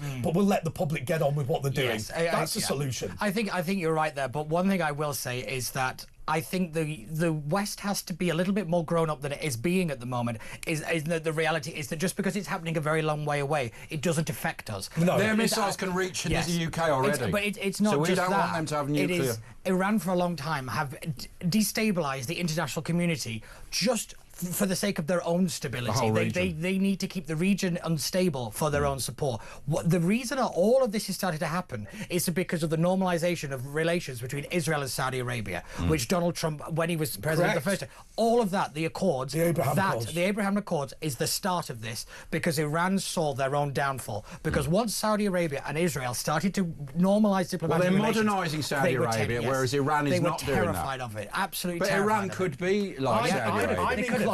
I'm inclined to agree with Maya Toosey, who, by the way, is a propagandist for the opposition, in as much as anything else. Good friend of mine. How many people in ordinary household in Tehran give a damn about Israel? Well, yeah. How many of them actually? How many of them actually? How many of them are so obsessed with hating Jews that they love the 7th of October attack? Yeah. And how many of them actually think it's really worth destroying our health, wealth, and happiness over this tiny little strip, which was probably theirs anyway? 100%. But one thing I would look at is what's just happened. I think it's in Norway, where there's been a supposed incident outside the Israeli embassy. Are you wondering why Israel is behaving in the way that it is right now? People are under attack. It's an existential threat if they've got a nuke. They're not hiding it. And people who say it's like the WMD dodgy dossier, just look into it. They're admitting it. We're saying it. The International Atomic Agency is saying it. We are going to have to go to a break because we're getting into trouble for running over the break. But Pete's such a fascinating guy.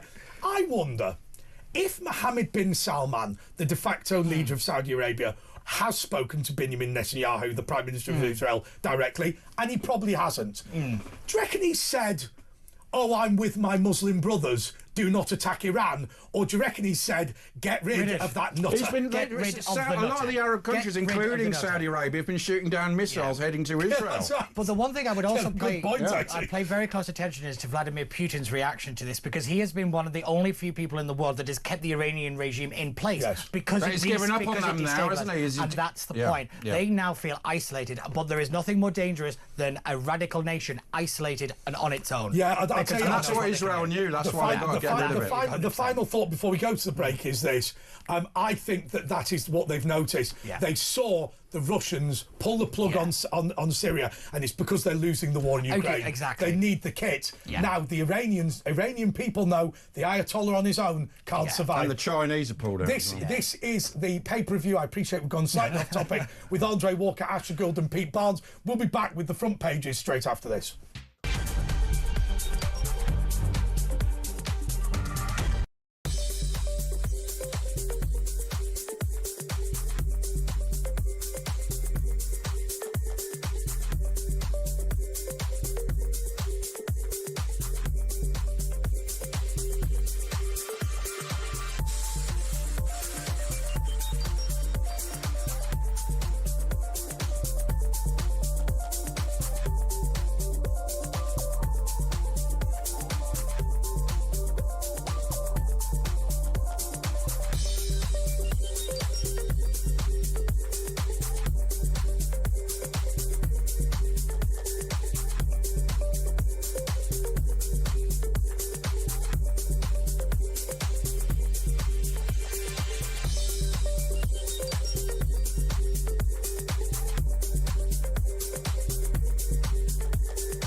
Across the UK, on DAB+, on your smart speaker, on your smart TV, and on your side.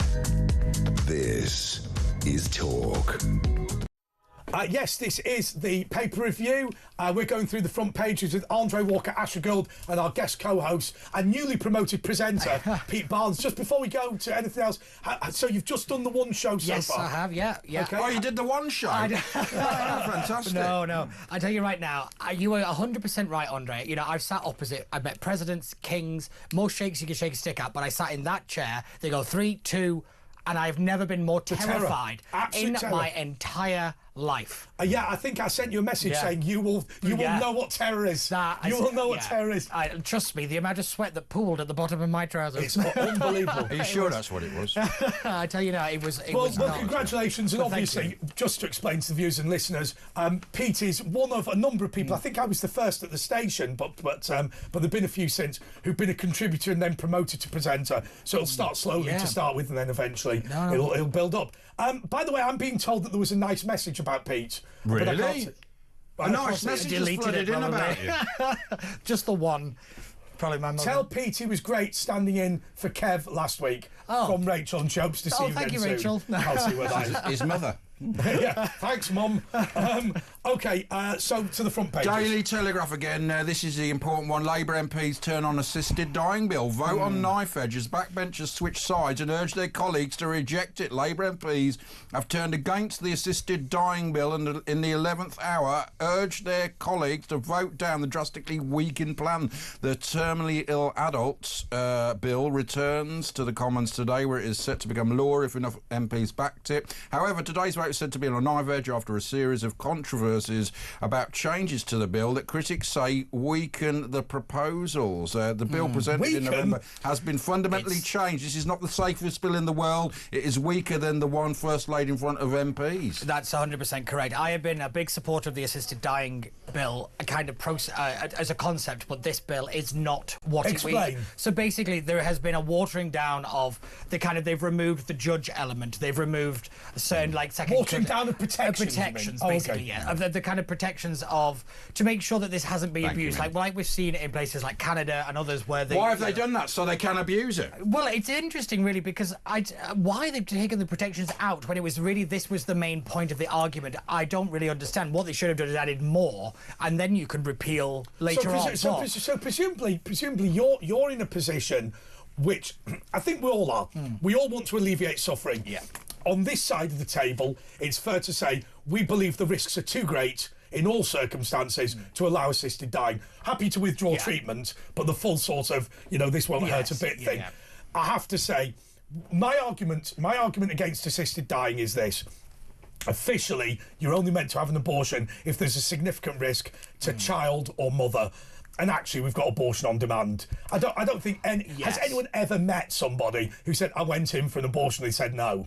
Well, that's very true, but I do think that that's what they call the slow creeping argument, is that you start off with one, and then your next thing you know is you're literally having walk-in euthanasia centres. But my point has always been that we are living longer. The issues that we are dealing with as a society are not those that we dealt with even 10, 20 years ago. And I don't think the maturity of the nation is quite there yet to understand that you are literally rotting away in a bed. That is not living. If you want to end that, I think you should have the right to do that. But if you look at the case of my mother... you can do it without any laws, can't you? But if you look at the case, if you look at the case of my mother, there's very much a middle ground here, which is this: that when my mother was dying of lung cancer, they prioritised pain relief over longevity. Yeah. If you see what I mean. Now, my mother was not subject to euthanasia, and certainly we wouldn't have countenanced it in any case. However, the fact that the drug she was being given would have given her kidney failure in, say, 3 months or whatever, I'm making this up, by the way, was of no interest, given she only had 2 days. Well, it's a euphemism. They call it making them comfortable, which means euthanizing them. But that's the point.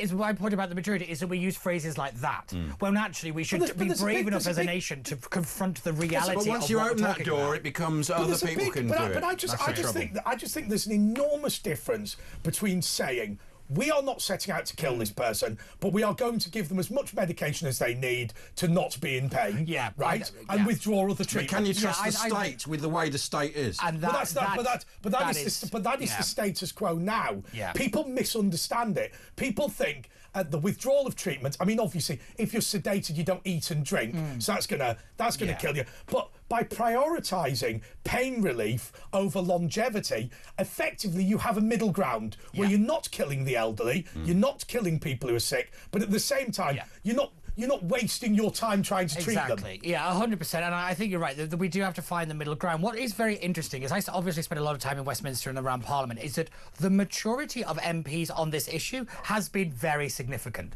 They have actually wanted to take this very seriously. There's been no petty politics in it. There's been no party politics either. It has been a truly free vote. What I will say is Number 10 have had a catastrophe with it. They have been one foot in, one foot out. They've been supporting it, not supporting it. They're all behind Kate Leadbeater. Then they suddenly know we don't want anything to do with it. The kind of machinations behind the bill have been just awful. But what about the Wes Street? What about the, I don't know if it is, or the de facto or the implied Wes Streeting argument, which is it's pretty hard to get people to take geriatric care seriously now.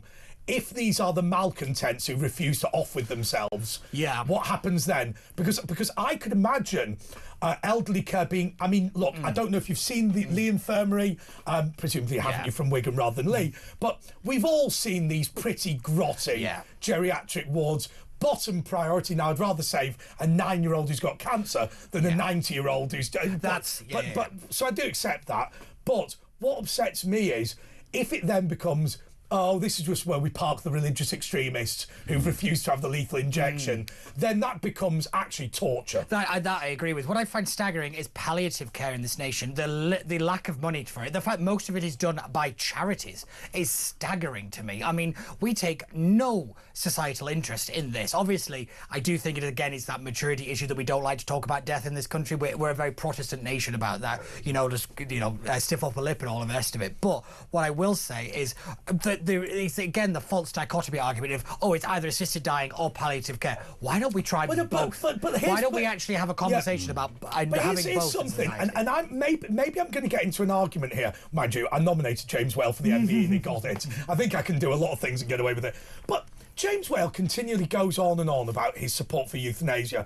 Well, if he believes that you should die at a moment of your own choosing, why does he continue to come on the show every Friday? The man is trying to fight on. Now I accept... Well, he hasn't decided I accept that there is a fear of horrendous pain, but that's not 2025. That's 1975. There is also the fact that you will be found by a member of your family who had no reaction that this was going to happen to you. If you understand what I mean, that nobody wants to walk in and find a loved one on the floor or in bed having done this. I think what a lot of people who are in favour of assisted dying, who are in that kind of position, say they want to do it in a way that has a matter of dignity to it. And I think that's why a lot of people used to call it dignity in dying. But what happens?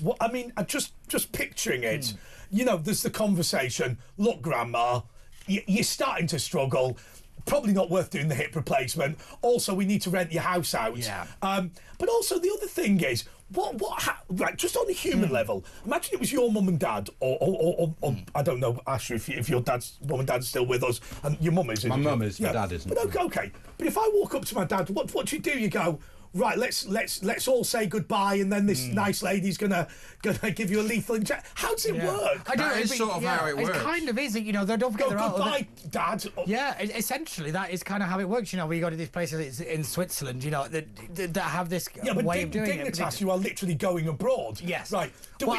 Now, what's interesting is would the concept of kind of suicide kind of tourism, for want of a better phrase, would that become a thing? Would people come to the United Kingdom to have that done? They don't have it under the nation. Well, they do for all the other NHS services. So it would be interesting to see what that would happen. One would assume yes, because we do have a similar thing, abortion tourism from the Irish Republic. Exactly. So, this is one of the things in the day. But these are the kind of issues that haven't been put into the bill. Do you know that this is why a lot of MPs are now turning on it, and I don't really blame them for turning on it as it now stands, because a lot of this has been stripped back. So what was proposed originally was the fact that it had to be done by 2 doctors, a psychiatrist, and a judge would also be involved. There would be a legal framework to it. That got ripped out of the bill pretty quickly. And I thought, well, wait a minute, if you're ripping things out, what's going on here? What is going on here? Okay, Pete. And I believe what you're going to say is I agree with you, Andre, but you may not. If we want this sense of consistency, where it's for the individual to choose, how can you, on the one hand, justify assisted dying, where the individual decides, and on the other hand, in the absence of the child being old enough to consent, the parents being cut out of the decision as to whether their child lives or dies? Yeah, no, don't get me wrong. That's a fair point. But if you think about it, you've still got the same protections at both ends. In other words, there is a legal framework and structure that is not. It's not just made by doctors. There are other people involved in the situation. No, but if for a lawyer, sorry, I turned Vicky Pollard. But hang on a second. So I could still challenge. I could still challenge somebody wanting to assisted die, say my dad, for sake of arguments, in the same way as parents can challenge the decision of the doctor. But here's where the difference is: if a doctor decides that your child should die, the doctor makes a decision. It's a clinical decision.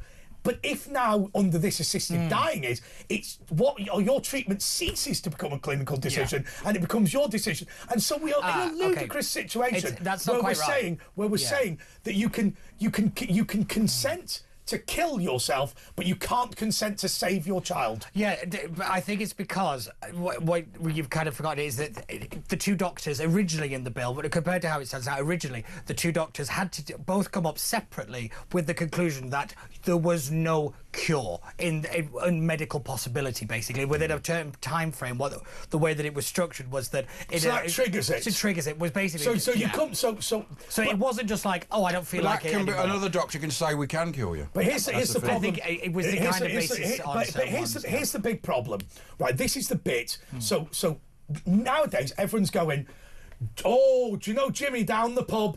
They said he'd be dead in 3 weeks. He's been alive 8 years. Yeah. There is a reason for that. Jimmy is not a miracle. What happens, and there will be people who've been diagnosed with cancer today listening to this.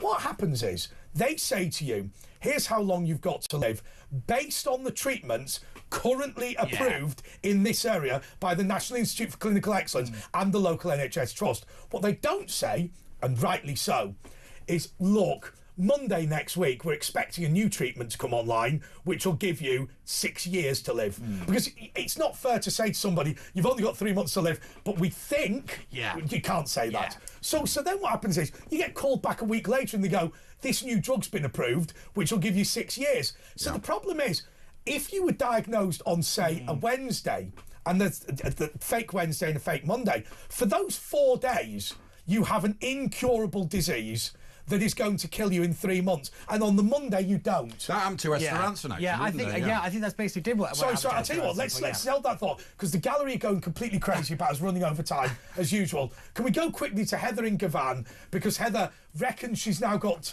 She's opened the curtains. There must be lead-lined curtains, Heather. Heather. No, it's even worse. Well, that now. was worth doing, wasn't it? We'll be back in a couple of minutes. I'll tell you what we did. We cut short Pete Barnes on assisted dying, because Heather in Gavan said she's now fixed the engineering problem with her phone. The gallery insists that we get her on, and she's silent. More of that and other quality editorial decisions straight after this.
Across the UK, on DAB+, on your smart speaker, on your smart TV, and on your side. This is Talk. Heather's back. She was on the toilet, and she's back. She's opened the curtains. So just to be clear, this national show, Pete Barnes, who's a political advisor to all the big names, Asher Gould, 30 years, me, postgraduate in journalism, ex-House of Commons, right? And what we've done is, for the third time, we're awaiting Heather in Gavan. The first time, she said that her curtains were interfering with the signal. The second time, she said she'd gone to the toilet. Now, she opened the curtains before she went to the toilet. Heather, how good is this point you're about to make? It's Heather in Gavan. Heather? No, it's even worse. You better shut the curtains again, Heather. It was better before. Oh, God, here we go. Oh, no, there we are, yeah. She's accusing us of faking the You've poll. got a good signal now. Quickly, tell us what's on your mind. About the grooming gang inquiry, we need a thorough investigation in all this. We need. Oh, come on! The grooming gang inquiry needs to be thorough. I mean, we've waited half an hour for that. She's not wrong. I have to admit. Well, except that he's not wrong. Well, politicians need to take responsibility for all this because I do accept that. Yeah. This is Labour's constituencies areas. I've got to be honest with you, Pete. Pete, it's the end of the grooming gang scandal, and I'll tell you what, I've got a tenner. Actually, I'm not allowed to bet with the audience. I've been in trouble before because apparently it breaks gambling laws. But figuratively, I believe when the report is published, it will say the following. As a result of austerity, social services departments and the police were understaffed and underfinanced. Also, the closure of Sure Start centres meant that community cohesion was undermined. If we have more social workers and more police on the ground and give the authorities like Rochdale more money, grooming gangs will cease to exist. I would, if I was allowed I would take that bet. And David Cameron... David Cameron is the person responsible for this. Without a shadow of a doubt. That's what the report will say. Without a shadow of a doubt. I mean, I could write it now for you. Exactly if you right. wanted to. Exactly. It won't say immigration has destroyed these communities. It won't say that there's apartheid states in place like Burnley. It won't say there's racial segregation. It won't say that third world culture is destroying working class communities. It will say austerity under David Cameron left local authorities and the police short-staffed. I mean, you know that's going to be the line already, because look, Yvette Cooper, even through gritted teeth, she had to accept Baroness Casey's, detailing out that we don't take the nationality and ethnicity of people, arrested and all the rest of it. Even though we do for every single one. I mean, literally, the next line was, the last government failed to do this out of Yvette Cooper's mouth. It's like the 22 billion hole. It is. I wrote to the Metropolitan Police. And regular viewers and listeners will have heard this before, which is a famous phrase of mine, apparently. But just repetitious. I've not got that much material. But I wrote to the Metropolitan Police and I said, homophobic hate crime is falling in Britain, in London. What is it about Tower Hamlets, why it's increasing? What is your theory? And they said, we don't have a theory why Tower Hamlets is rising. And I said, what are the ethnicity of the offenders? And they said, we don't record the ethnicity of the offenders in a format that's easy to give it to you. And I said, and I'm sorry if this offends people, I said, how many of them were called? And then I had Mohammed, Khan, Iqbal, all the traditional names from the Islamic world, and they said, your request is vexatious and we're never speaking to you again. The answer was this, and forget about Islam, that's not it. It's there has been significant immigration from third world countries that don't like gay people very much. It's heavily focused in Tower Hamlets. Is it possible that the people that are offending here are people who aren't British nationals, who've been brought here through the goodness? And what we are doing, and I think that this is offensive, is handing the bill to gay people who are often twin income, no kids, in order to pay for people to come over and beat the crap out of them. I couldn't agree more. And I tell you one thing that annoys me even more on this point, no ending. You talk about broken record. I'm the one on this. Where's Stonewall? Yeah. Where where is the gay establishment? All these big bodies that suddenly care so much about gay rights and all rise of a homophobic hate crime. The moment this stuff happens and the guy isn't white who's done it, they disappear. Well, I saw that to I was watching Sky the other day, or the BBC, I forget. It all merged into one. And there was this woman on, and she was talking about something which I genuinely thought was disgraceful. She said she was out running in her Lycra, and in the street somebody spattered her openly. And she said, I was pretty shocked and upset when I felt it on my hand. And she said, and then it happened a second time. And they went through this whole 10-minute glorious interview in which they didn't say, can you describe the offender? Yeah. Now, what didn't happen is clearly the presenter didn't go in advance and go, let's cover this up. There was an implicit understanding that she was there to talk about misogyny. She was not there to talk about uncontrolled immigration. Yeah. Right? So the presenter didn't query. Now, can you imagine if you came on to talk about a crime, say on Crime Watch, and they didn't ask you a description of the offender, right? You'd be quite surprised. But what was amazing was, and this is where I thought it was really offensive, this misogyny line effectively says, this is not about third world immigration. This is not about culturally inferior places supplying our working class communities. This is something that Stan Walker, Dominic Walker, Daniel Walker and Andre Walker should apologise for because it's men that are the problem. Exactly. Well, I'm afraid I know nobody in my Greek-Irish family who has spattered a woman jogger. Yeah. I'm not related to a grooming By gang. not asking about it, they're in denial. I mean, we saw it with Emily Maitlis and we saw Darren Jones talking about they're all women and children. They're not in denial. They know they're lying. They know they're lying. And that's why they're not asking those questions. They know full well why that woman was spat at in the street, and it's because she was wearing dress that was offensive to whatever branch of Islam. For the good of diversity, they won't say anything. The interesting thing is, though, is that in that kind of situation is the people that, so if we point out that, most the increase in attacks on women and girls, like a quarter of them statistically tend to come from, based on foreign nationals. People go, well, that means that 3/4 of them aren't foreign nationals. Yeah, well, I love that stat. Do you know what I can do? I can fix the quarter of the problem. I can accept that there are two sides to the problem. But in the top trumps of virtue signalling, race comes above women's rights. But let me tell you, Philomena Kunk, who, for those of you who are not familiar with her, is a spoof documentary maker. Philomena Kunk quoted a similar statistic. She said, in recent research, it has been shown that 40% of road traffic accidents are as a result of people who are drunk. That means the majority of people were not drunk. Therefore, it is safer to get drunk and drive. Yeah. Right. And now Philomena Kunk quoted that as a joke on a spoof documentary, right? Now, just in case anybody's confused by this, the point is, only 1% of people were drunk and they caused 40% of the accidents. That's the point. Yeah. Not more accidents were caused by people not drunk. Yeah. It's exactly the same. Look, you get the same on the grooming ads. People say it's statistically it's not majority Pakistani people of ethnicity. I was like, you're missing the point. It's proportionate. Or more importantly, they know they're missing the point. That's the thing. Willfully misunderstanding. Now, what you want? I'll tell you what you can say.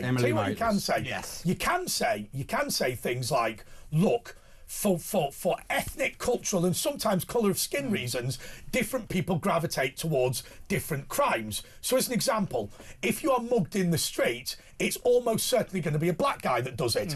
If you are burgled, it's almost certainly going to be a white guy that's done it. Yeah, so basically, the idea being that if the path of least resistance, if you like, is because people, for whatever historic reasons, find young black people intimidating, it's easier for them to rob you in the street. An older white guy is going to burgle your house. Yeah.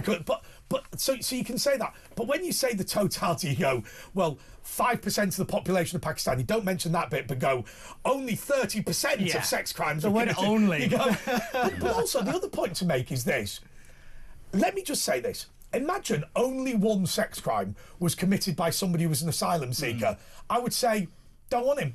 Yeah. Don't want him. So this is what I call the it's the tolerance argument. Is how many sexual crimes? Many rapes should we tolerate? Yes, that's the point. How many are you willing to tolerate before you admit there is a problem here? How hundreds of thousands of working class girls is what they're prepared to sacrifice. Effectively, you hear it all the time from the kind of what you're halo. saying. What you are saying, and here's the real difficulty, and we'll go to a break and allow people to consider this.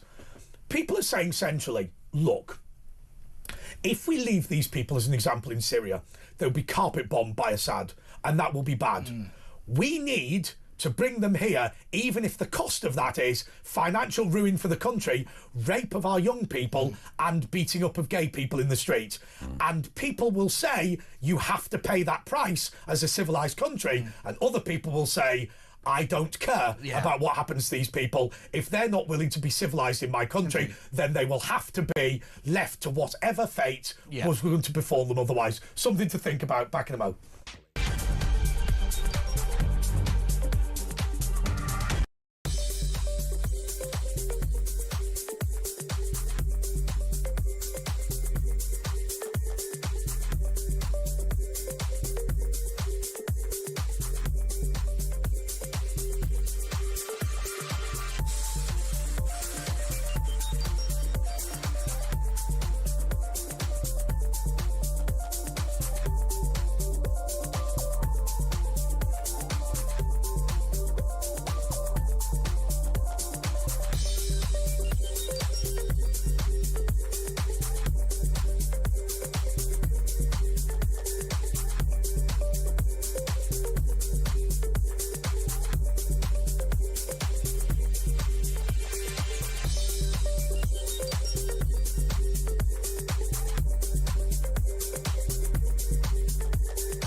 Across the UK, on DAB+, on your smart speaker, on your smart TV, and on your side. This is Talk.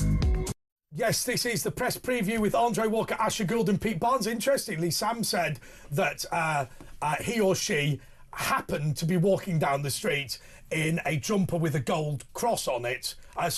In a jumper, it didn't have a gold cross. A jumper with a gold cross, and was spat at by young men in Burnley. Now, Pete, what are you not going to ask me? Don't ask me a description of them. No, come possibly. Who do you think it was in Burnley? I'm just thinking it's Burnley. Yeah. So if I was the BBC, Sam would come on and go, I had a gold crucifix and was spat at in the street in Burnley, and I'd have gone, damn misogynist. But this is the point, is that we're being asked to deny common sense. The truth. Again, the truth. What is staring you, obviously in the face, you're being told they can't handle the truth. But can I throw you a theory about why the people that spat at Sam are the victims, right? As much as he is. Because if you are told you are moving to an Islamic tribal area, right, don't worry, the police give us separate two-tier policing, they operate differently. Don't worry, you won't have to learn English. Don't worry, you won't mix with any Christians. All your neighbours will be Muslim. Then actually, somebody walking along with a gold cross becomes actually quite a provocative act. It does, And so actually it's a function. It's a function of multiculturalism. Because what these people think is this person's mounting a protest in a Muslim tribal area. Yeah, 100%. What it is if you're conditioned in a certain environment and you behave in a certain way, then it's not really your fault in that kind of understanding. It's the same way I don't like it when people have a go at young people for not really wanting to get a job. Well, I'm not being funny. If you coddle them their entire life and then they sort of have to get responsibility and they don't do it, why are we surprised they don't do it? Absolutely. You know, it is the kind of same argument. I mean, the reality is the people that if you don't set the standards, why are you suddenly expecting people to meet them automatically? When people put up signs in Tower Hamlets going, this is a Muslim area, no dogs or miniskirts, that person was probably quite a well-meaning person, right? But actually, what nobody's done is gone, no, we're not going to create a tribal area. Yeah, we're not going to do it. Yeah. And fundamentally, that's the problem. Anyway, Asher, what's on the front pages? J.K. This is Stephen Fry's. J.K. Rowling was radicalised by TERFs. J.K. Rowling has been radicalised by TERFs, says Stephen Fry. It is the first time the comedian and television presenter who narrated all 7 Harry Potter audiobooks has criticised his former friend, describing because he was waiting for the knighthood. as a lost cause. Yeah. Speaking on the Show People podcaster, Stephen said she has been radicalised, I fear, and maybe she's been radicalised by... Isn't it? He's not been picked with a new TV series, has he? That's what's happened. What's also really interesting is that the guy who lectures everybody on the need for free speech, or the need for just because you're offended doesn't mean it doesn't mean anything, is now saying that just if you have an opinion, you've been radicalised. Yeah. That is a very provocative word. Stephen Fry knows exactly the power By the way, of that. I thought there's only one thing that The Guardian has ever written, which I thought was absolutely genius, which I agreed with. Stephen Fry is what stupid people think intelligent people are like. Yeah, 100%. Like, he's a stupid person's clever man. Yes. I mean, Stephen Fry's so clever that he ripped off a credit card company to buy a pair of shoes and then wore them in a hotel where he was also ripping off the credit card company. So basically, you've given a dud credit card to a hotel and walked in with some expensive shoes and where you used a dud credit card. Yeah. So that's clever, right? Yeah, I know. That's highly intellectual. Again, don't get me wrong. I get why people like him. I quite like Stephen Fry, but the point is that he, yet again, is another person who has made a lot of money on the back of this woman. Now, suddenly, the minute that she has a different opinion than is the mainstream, supposedly, then that's it. She's radicalised. Yeah, radicalised. She's out of her mind. Can I go for another radical view? Right, and I'm throwing them out there just for the hell of it. I think that Stephen Fry's been radicalised by people like the Holocaust Educational Trust. I'm going to explain why. Asher and I went to a Holocaust Educational Trust dinner, and it became clear to us that the very, very lovely people there were convinced that if we didn't allow uncontrolled immigration, if we didn't allow, you to do whatever you wanted, there would be another Holocaust, right? And literally, you were sat there thinking, and they're going, we need to allow refugees into the country. Anti-Semitism's increasing. You're going, it's the same thing. But they just couldn't see it. Stephen Fry is one of those people who has become convinced that there's a trans genocide. Yes, right. I could He's become convinced. What is? I think it's a cult, isn't it? It's a cult. He's become convinced that we are sliding towards a fascist regime, and it's his duty to stop Auschwitz in Britain. And I think because it's just mad. But I think it actually might be a little bit more than that. I think it's that he actually knows that none of this stuff is actually happening. However, to keep up appearances in his crowd. Oh, do you think so? I think it's more that, because I don't think Stephen Fry is that stupid to believe in trans genocide. Because he came out on Israel's side and he got a big backlash, He got a big backlash. He doesn't like being on the unpopular opinion. He's not strong enough as an individual. He was brave doing that, but he obviously didn't like it. I mean, do you remember there was that theatre where he sort of went to Belgium and everyone was worried with Rick Mail? He doesn't like being on the receiving end of criticism. But there have been a few people like that, actually, Asher. And at the moment I can't think of them, but names will come to me, who've gone, this Israel thing's quite a good opportunity to prove I'm still a lefty. Yes. Yeah. If you assume that supporting genocide against Jews is a left-wing view, Corbyn probably does. Yes, it's that kind of thing where I think that a lot of people will say, "Oh, this is the trendy thing right now. I need to reassert myself, or maybe reinvent myself in the media, or for some kind of thing. Here's the issue to jump onto. That Bob's your uncle." And you see other people are doing it. It's a very cowardly thing. You always know it's bonkers and left-wing if Stephen Fry backs it. No. If Greta Thunberg's had a yacht, you always know. I loved Donald Trump as I think Israel's got enough problems than Greta.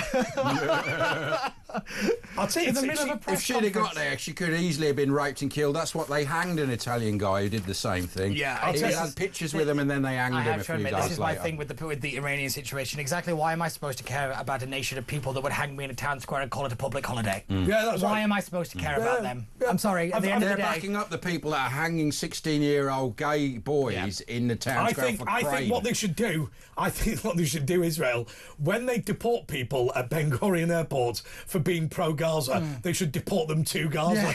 Well, they did do that with after October the 7th. They found out, but there's people in Israel, Palestinians who were living there, Arab Israelis, and they found that some were backing them, and they actually deported them to Gaza. They said, if you like, and they obviously weren't happy about that because they have the best life in Israel. The Independent PM urges Trump, keep cool.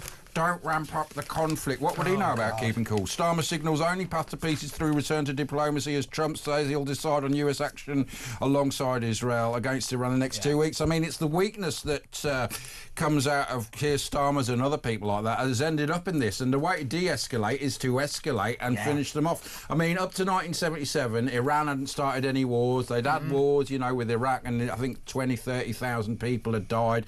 Since 77, you know, they've instigated loads of wars, and I think 500,000 people have died. I mean, that tells you everything. Exactly. What I find quite interesting is that Trump is going back to this old what became known as the Trump theorem, is just be chaos, and because of chaos nobody misbehaves, because you don't know what the guy with the biggest arsenal and he doesn't even know what he's going to do. He decides on the day. I mean, I read today that he wants to drop a 30,000-pound bomb in the middle of Tehran.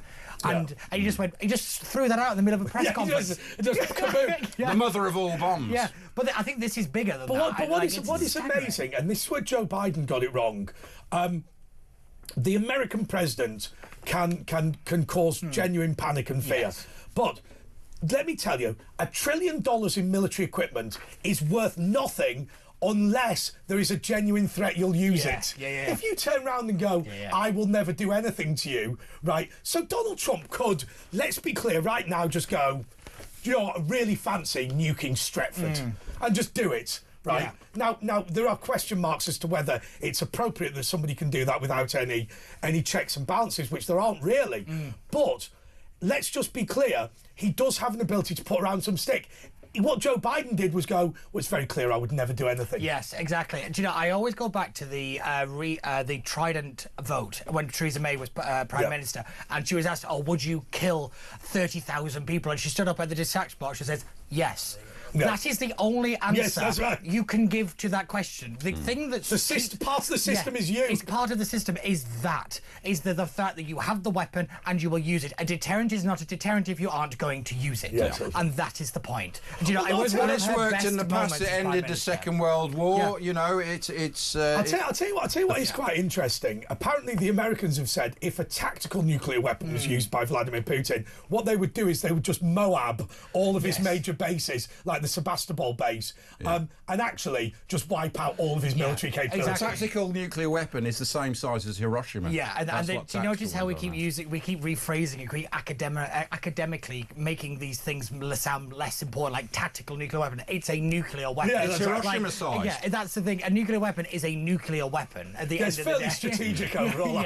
Well, there's atomic bombs, isn't there? And hydrogen bombs. Okay, I just want to say that Mike Graham is coming up now for those listening on Friday morning. You can call him 0344 499 1000, tweet him at talkTV. This has been the press preview with Andre Walker, Asher Gould, and newly promoted presenter Pete Barnes. I taught him everything he knows, by the way. So Mike Graham is up right now. And if you are listening on Thursday night, we'll just have a quick chat. So I just want, Pete, in the final minute, for you to predict what you think's going to happen over the next year in politics. Does Starmer survive? Yes, only because there is nobody else to take over. Look at the situation they had with Jeremy Corbyn. They all knew they wanted to get rid of him, but the problem is there was nobody to take his place. The same thing has happened here, is that Keir Starmer has very strategically positioned himself to be the only Labour leader. Have you changed your mind on reform yet? Absolutely not. If anything, Do you hate them or disagree with them or think they will fail? I think they'll succeed, but I think the nation will fail because of it, because they are children. I'm sorry. That's a strong line. Do you want to know why? I've got stronger on this 10 seconds, in 10 seconds, purely because you cannot add that much money to the debt and call it, because you want to take out the Labour Party, the Tories, because you weren't invited to the party. That is Nigel Farage. He's a child with a grudge. And he was with me at Royal Ascot today, and I enjoyed it very much. Thank you so much to Pete Barnes. We'll be back straight.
across the UK. On DAB+, on your smart speaker, on your smart TV, and on your side. This is Talk.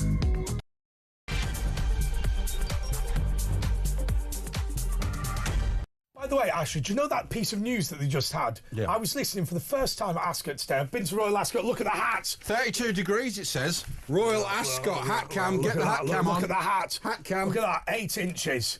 8 inches. At least, and the rest. Oh, look at that. Big. Look at the girth. Well, worse. Look at that. Yeah. Look at that And hat. he wore that in hat cam. Okay. 32 degrees he wore that in. By the way, just to be clear, just to remind you, if you want to actually watch what we're doing, you just go to talkTV on YouTube. Yeah. But here was the amazing thing. In the Gold Cup, right, I couldn't believe this. What the pundits had said was that it was Illinois versus Trawlerman, but Trawlerman had done lots of 2.5 mile races, whereas every single Illinois race had been 2 miles. So he said what Trawlerman will do is run to the front, set the pace, and Illinois will tire because it will think it's doing a 2 mile race because that's all it's ever done in the past. It worked. Yeah. Do you know something? I've got a friend of mine who's the chief executive of the Jockey Club, or former chief executive, who comes on this show comes on this channel regularly. He gave out tips. He does 3 tips per day. This week at Royal Ascot, he has been wrong once in one race. Not bad. So what I'm going to do is start gambling. Yeah. Anyway, I'm going to leave the hat on. It's a mug's game, though. It's time for Ken in London. Ken. Good morning, gentlemen. Morning. Good morning. We are now entering into a very, very dangerous phase of the Iran-Israel war. Yeah. Very dangerous phase. Now, what we've heard, according to the newscasts, is that Iran have possibly got between 1,000 to 2,000 large ballistic missiles to fire at Israel. And Israel, with their Iron Dome defense system, they are running low on rockets to attack the incoming ballistic missiles. America are coming to help about that, though, because they have actually, so hopefully, and they haven't got many missiles left. They're using them very sparingly, although there was an attack at a hospital. Yeah, that's correct, Ash. But America aside, I believe America will come in, but America aside, the great danger here is that Israel could be forced into using a nuclear weapon against Iran. They won't. I don't think that would happen. I don't think that would. They won't. No. They won't. I think America would come in and other countries would come in if they have I'll tell you why they won't. The purpose of the Israeli nukes, if they exist, and I think we all accept they do, but they pretend they don't, but is basically to say, look, if Tel Aviv falls, there's going to be a Zionist in a bunker somewhere that will press the button. That's really what it's all about. The concern that Israel has is in some places it's only like 10 miles wide, right? It's an incredibly narrow, it's an incredibly small country, but it's an incredibly narrow country. And I think that it's because by the time there are scenarios where by the time they've scrambled their troops, the tanks are already in Tel Aviv. It's not very likely, but that's what the purpose of the nukes is, in my view, anyway, Ken. It's a last resort. These things we're only talking about possibilities. Of course we are. I'm only talking about. And you may well be right. If there's an existential threat, then yes, but otherwise they wouldn't. This is a very real possibility because Israel are actually fighting for their very existence, and if they're cornered and they cannot. Well, of course, that's why America would get in if for the safety of the world if that comes, and the other countries, Saudi Arabia, Jordan. Correct, Ash, but all I'm saying is here that this is a very, very dangerous situation for the world. Yeah, we know that, and if a person doesn't know what the Bible teaches, there are thousands and millions who are living in fear now. But when you believe in the Bible and the Word of God, makes you feel better. Prepared for the second coming of King Jesus. Hallelujah! So just to Ken, sorry, just to stop you, just to remind everybody, you believe that that the Bible's that the Bible's prophecies are coming true, that the world is ganging up on Israel, and the last stand by the faithful will be in Jerusalem. And then Jesus will come for the second time to lead the troops to victory, and that will be the end of the world. And you can read all that in Zechariah chapters 12, 13, and 14. I would encourage you to read it. Read it. Yeah. That's the Battle of Armageddon. Not doing homework. Jesus will return to where he ascended from, the Mount of Olives. He will defend Israel against all her enemies, destroy them. Asher, I think you should take my... Sorry, just take my hat. Sorry. Listen. Listen, Asher, I think Asher's upset. This is what's coming, all you listeners and viewers. It's time to get serious about Jesus and the Bible. Hallelujah. The King is coming, friends. We must repent and be ready. So what should the United Kingdom do now? The United Kingdom, we're a very weak nation. We are a very weak nation, I agree. Very weak, and it's all just posturing from Starmer. Sorry to say about Mr. Starmer, but I think this man is very disingenuous. He's not a man I would trust at all. Or many politicians, but Mr. Starmer is a confirmed atheist who hates Jesus and the Bible, and he supports Islam in this country because he's afraid of Islam. He surrendered to Islam, and he surrendered to the LGBT ideology and the wokery ideology. He surrendered to the works of the devil, and he's a very, very bad, dangerous leader for our country. Do you know what upsets me about it more than anything else, Ken? By the way, I agree with much of what you said. What upsets me is I don't think he believes any of it. He just does it because he's a cowardly man. I agree. I don't actually believe I don't think he believes he's any real strong beliefs. He just goes with the wind to suit his own personal ideology. He's not a man who's got a backbone and any real concrete beliefs. See, in our life, we need to have beliefs to hold on to. And the greatest faith and belief to have for a person in this life is to believe. But also, Ken, I've made this point. Some people agree with you, some people disagree with you. I was going to say like and dislike, but they don't know you, so they agree or disagree with you. But one thing that I think everybody can say is that people like you, and I would like to think people like me, and most, hopefully all of our viewers and listeners, if they were seeing young girls being raped, if they were seeing people being abused, if they were seeing the asylum seeking system being exploited, if they were seeing Britain surrendering to an ideology that seeks to amputate the genitals of mentally ill children, then I think that they would say of Ken and they would say of Andre, these people would have the moral courage to say, absolutely not. I don't care if you castigate me. I don't care if you vilify me. I don't care if you criticise me in every mainstream media outlet or every newspaper. I will not allow you to castrate children, and I will not allow you to rape children on the altar of fairness and on the altar of liberalism. I will not allow you to do it. What is the thought process behind the people that sit in Westminster going, I know that castrating a child is wrong, but you know what? It's an easy life for me if I don't complain. Well, do you know what I think about the political scene here, especially in Great Britain and elsewhere?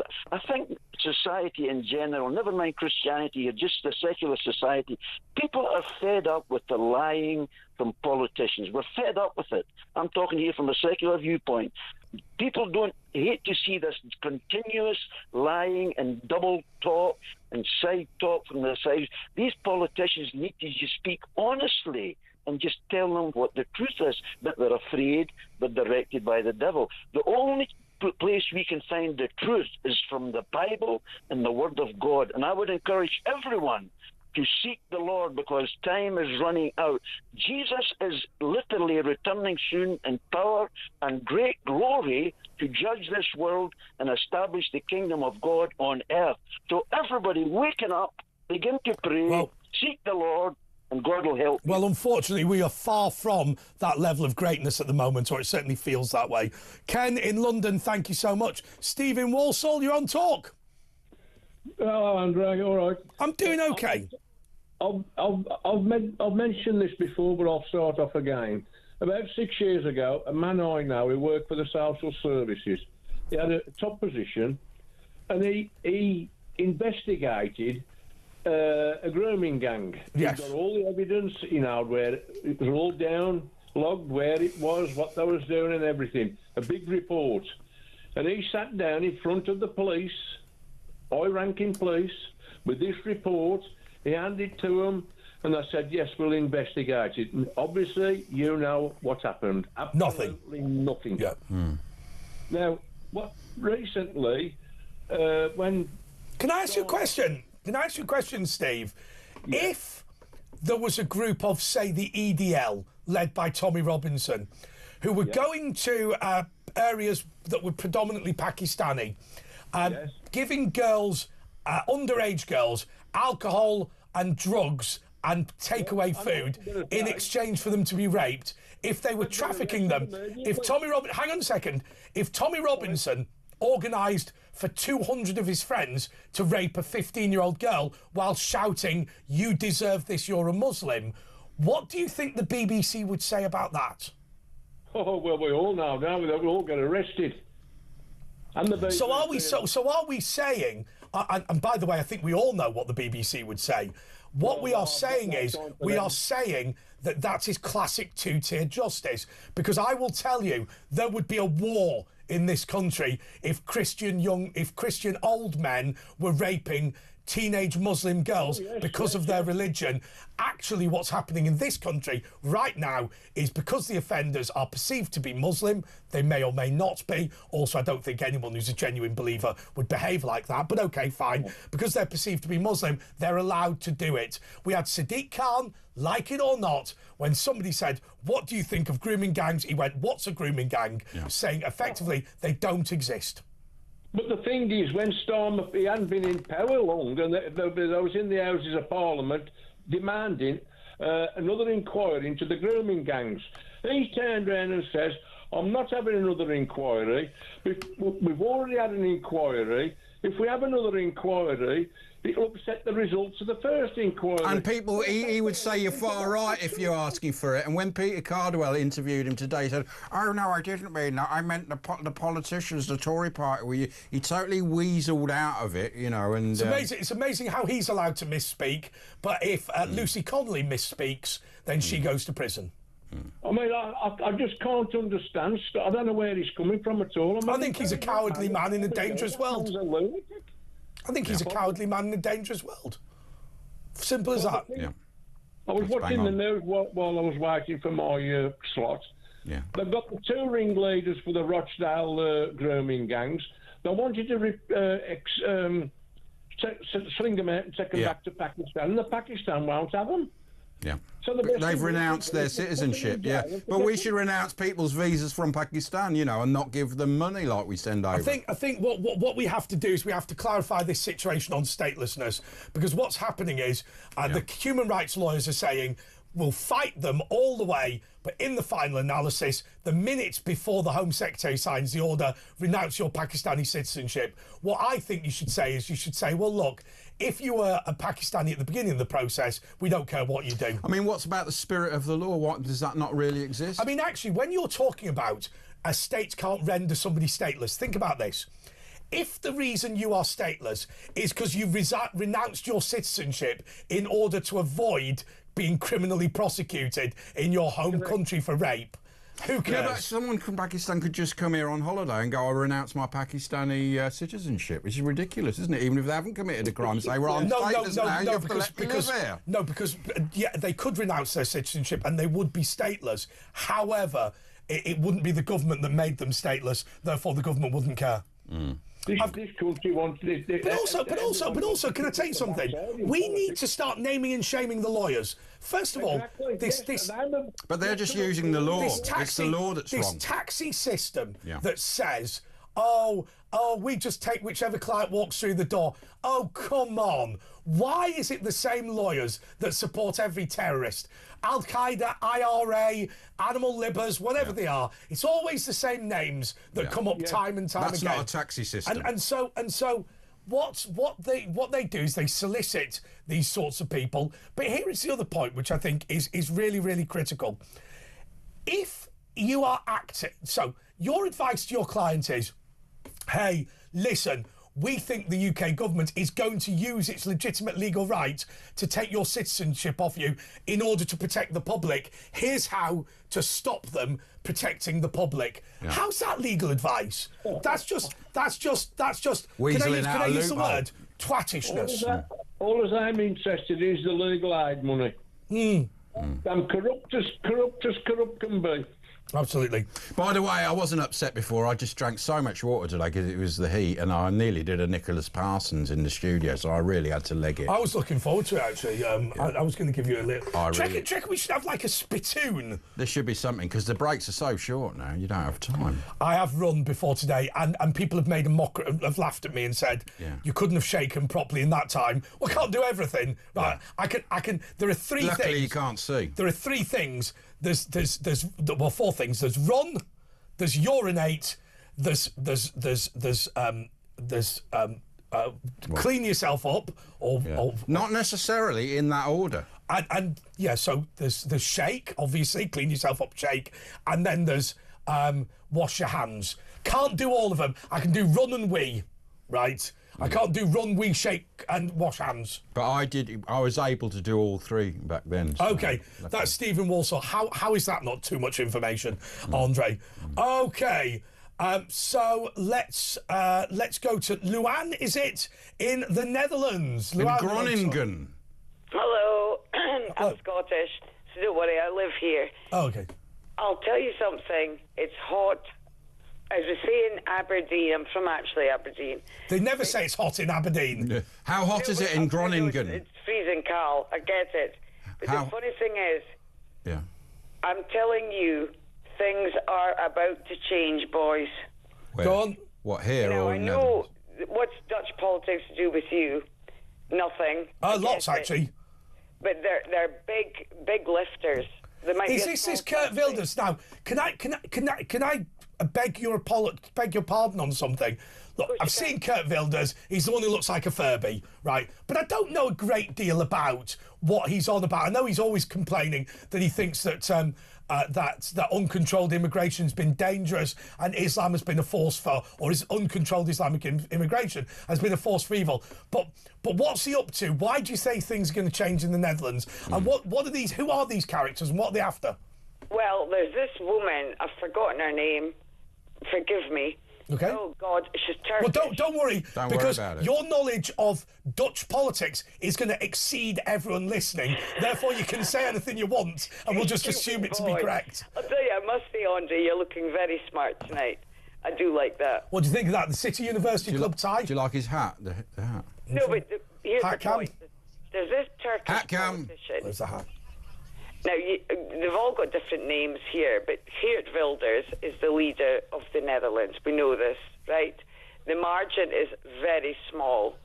But this, I was nearly swore, this particular female who I detest came out and said that Geert Wilders is a spy for somebody, God knows who.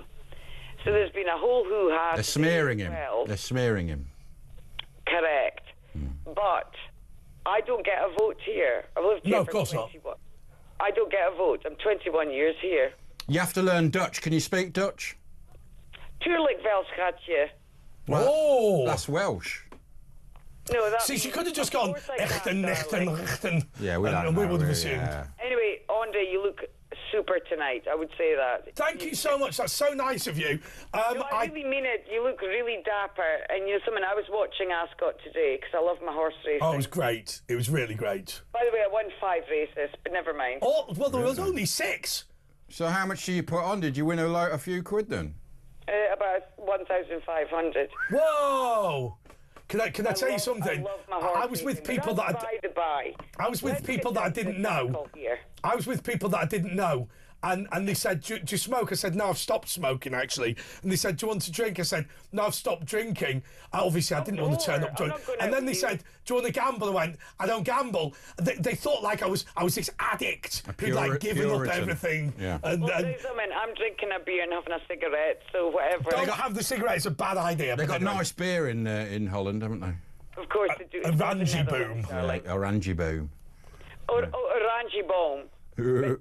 Listen, by the by, what I'm going to say to you is, and I had heaps to say to you, and now I've bloody forgotten. Don't worry, keep going, it's all good. Well, she can't. No, I'll tell you what, she's forgotten. While you're trying to remember, why don't we go for a break? Yeah. And we'll be back with Luan when she remembers what she wants to tell us. Have another beer. That's late night telly and radio for you.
across the UK. On DAB+, on your smart speaker, on your smart TV, and on your side. This is Talk. Yes, this is Talk, and Luann sounded like a really interesting person, but just to say to the rest of you, she's coming on now, 0344 499 1000. We've got 3 slots available. Luann, what were you going to tell us?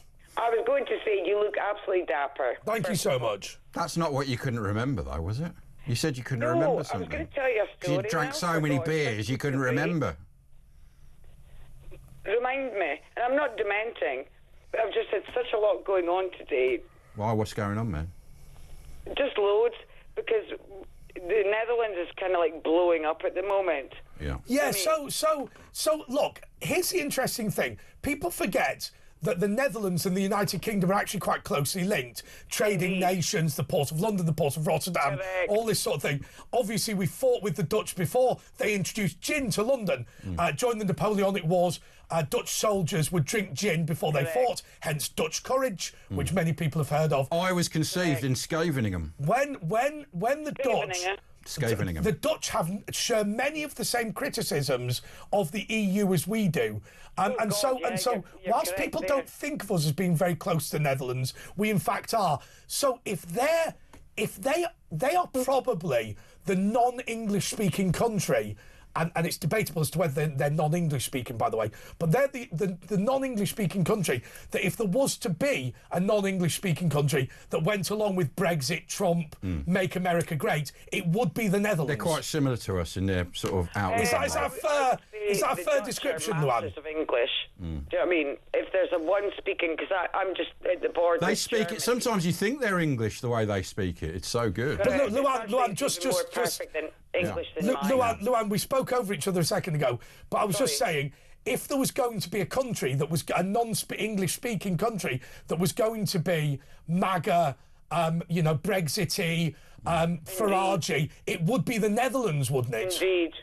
Yeah. And it's an absolute pleasure to live here. I am from Aberdeen, do you know what I mean? But we're also oil industry people. Why did you leave Aberdeen and move to the Netherlands for business? I fell in love. You fell in love? With what? No, I'm joking. With whom? A Dutchman. Correct. And we're not together anymore, but something, I've made my life here, and I'll tell you something, it's a bloody good country. Oh, she's part of the problem. Marrying somebody from a foreign country. I didn't marry him. Hanging round. Oh, there we go. I didn't marry him, and I didn't have children, but I've got 3 dogs. Yeah, no anchor baby then. No, I'm joking. But do you know something? I'm looking at the UK. The problem here, and this is, I teach politics, so I can actually comment on this. Do you know what I mean? Yeah. The problem here is Keir Starmer has made an absolute backside of himself on a world scale. Yeah. And I'm sitting here afar going, oh my God, it's an embarrassment. He fails at everything, doesn't he? Unbelievable. Trump dropped the papers. Yeah, but that can happen to the best of us. Do you know what I mean? He shook hands with the interpreter instead of he gets everything wrong. And also, release the sausages. Can I say one thing about shaking hands with the South Korean interpreter? We can all have a chuckle about it, but it's a serious problem, and it's a serious problem. Not good. Just to be clear, it's a serious problem for the following reason: that there is a perception in Korea and in China that we believe they all look the same, right? Now, let's just be clear. If you made a mistake and not recognised Mark Rutte, you'd get away with it. The problem is, it's basically a racist insult as well as a mistake. Well, especially for an Asian country. Yeah, for South Korea. Because you're literally saying you all look the same, and so I didn't know which one was which. I don't know who your leader is. I know. This government is an absolute. And let me tell you, that mistakes like that can happen. I don't know if you know about Bongo from the Congo, right? So Omar Bongo, President Omar Bongo, was known as Bongo from the Congo, right? But George Bush banned the name Bongo from the Congo, and I'll tell you why. Because President Omar Bongo was, whilst he was of Congolese parentage, he was the president of Gabon. Right? And George Bush said, let's just help me remember that Omar Bongo is not the president of the Congo, right? So also, if you were to say in private, I'm really sorry, because I'm unfamiliar with South Korean people, I can't tell the difference. But you would study the picture of the president. You'd go, he's this tall. He'll probably be in this tie, right? Or even tell the South Korean ambassador, I don't know the difference. You all look the same to me. You know, can you make sure he wears a blue tie on the day? Something that shows a degree of professionalism. It's pathetic, because I've got a Norwegian surname, so when you call me by my surname, which is Björkvold, try that one. Björkvold. Yeah, which means places where birches grow, whatever. And do they? Norwegian. Because my grandfather was Norwegian. It's cost me a lot of time in my life to spell my surname. Yeah, it must be annoying, that. It must be very annoying. It doesn't matter. My mother was a Grant, which is my middle name. That's much easier. Yeah, Grant. Easy. Yeah, no you know need to something? The thing is, the Netherlands has pulled... It's a tiny country, but it's really pulled hard to try and make Europe nice. Yes. Mm. Do you know that? But the latest news is that Ursula von der Leyen, you all know her. Von der Leyen. Yeah, von der Leyen. That's why I call it as well. Yeah. Was that you that said that? Yeah, I call her the same thing. Well, she's been caught out bonny, as we say in Scotland, tonight. So she's finished. Why? What's happened? She's been caught out lying, and... Is that a problem in the EU? They always lie. No, she's been caught out lying, and I phoned my best friend here, Ina, and I said, oh my God, have you seen von der Leyen? She'll still succeed and carry on, though. They don't bother with she the won't. court. No, she won't. But normally they're caught lying. Sorry, just to be clear, Asher and I are not experts on the workings of the European Commission, but our instinct is, if there's a problem with corruption in the European Commission, nothing will happen. Why am I wrong? Yeah, what's happened this time that's going to be different? You're not wrong, because it's a fix. It's an absolute fix. But what is the lie that's going to ruin her now? I can't remember, because I waited on the phone. Well, we need another break, so then we can come back. Well, maybe. Well, wait a minute. I phoned my friend Ina, and I said, well, von der Leyen's... I was going to swear there. I'm not going to. She's done. Well, we'll see. Well, I have to say, but you can't remember Luann, why. you're a great call, and we hope you call again. Thank you so much. I've got to be honest with you. Not only am I with Asher, but I believe the majority of viewers and listeners are going to be with Asher as well when they say to themselves, she may have come up with a stinker, she may have disgraced herself, she may be guilty of all sorts of corruption, but I think the likelihood of anyone caring in the EU is low, and instinctively I'm with Asher. Asher is saying, I don't know what the scandal is, I don't know if it's serious, I don't know if it's minor, but I've never seen any evidence of the EU being remotely bothered about any form of corruption. Is that fair? Well, that's the same with politicians. I mean, look at our government here. People don't resign now. You don't lose your job. They can't even file their accounts every year, the EU. But some of them have suitcases of cash. I mean, Alex told me here that when she was an MEP, there was a vote for the president, and she was the only name on the ballot form. I mean, even Saddam Hussein and, you know, Putin pretend as someone I'll tell you else. what, Lois Perry made a point to me the other day, which I thought was really, really interesting. Yeah. She said, look, Ed Miliband's been in trouble for being an investor in a green energy company that benefits from his crazy net zero energy policy. And he said, he didn't even deny it. He said, I apologise, I'm a supporter of green energy. Right? If this was 30 years ago, he'd have been thrown out of government, and Keir Starmer would be so far on the back foot that he'd be close to resignation himself. When did you know that Miliband was benefiting companies he owned? Nowadays, it's an apology and nothing else. Where are we up to? More next.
the UK.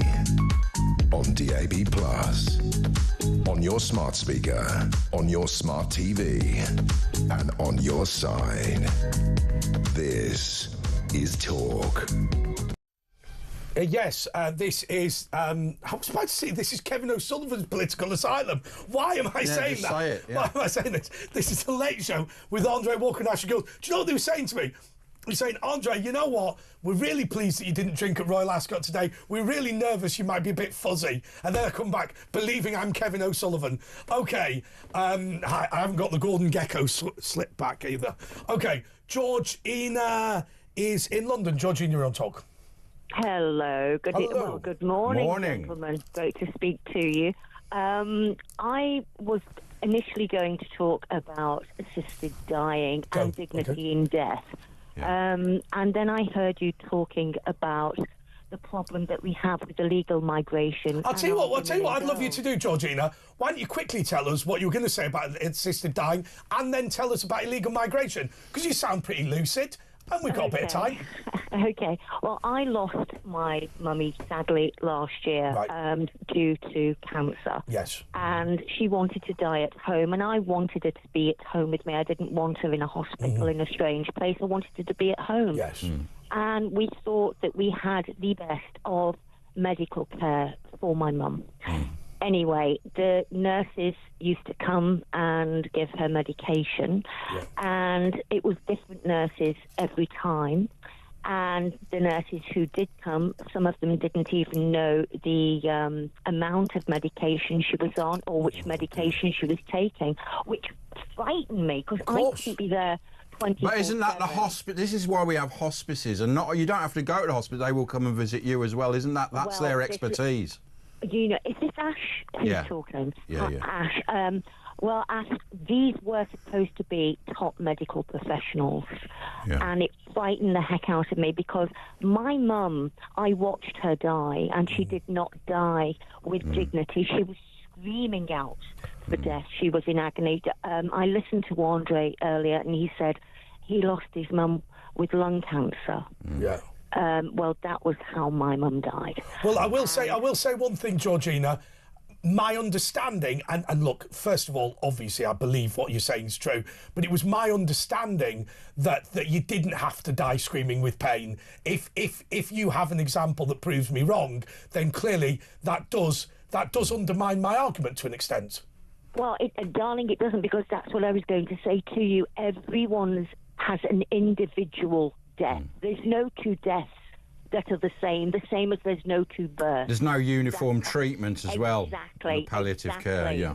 So with the palliative care that my mum had, they eventually put her on what they call a syringe driver, which injects you with the medication. And does she have a button to press or something? Is that where... I think she was beyond that, actually, well, she was, because when they put that in, she went into a comatose state, and obviously you lose all your faculties. Yes. So that was what they call making them comfortable.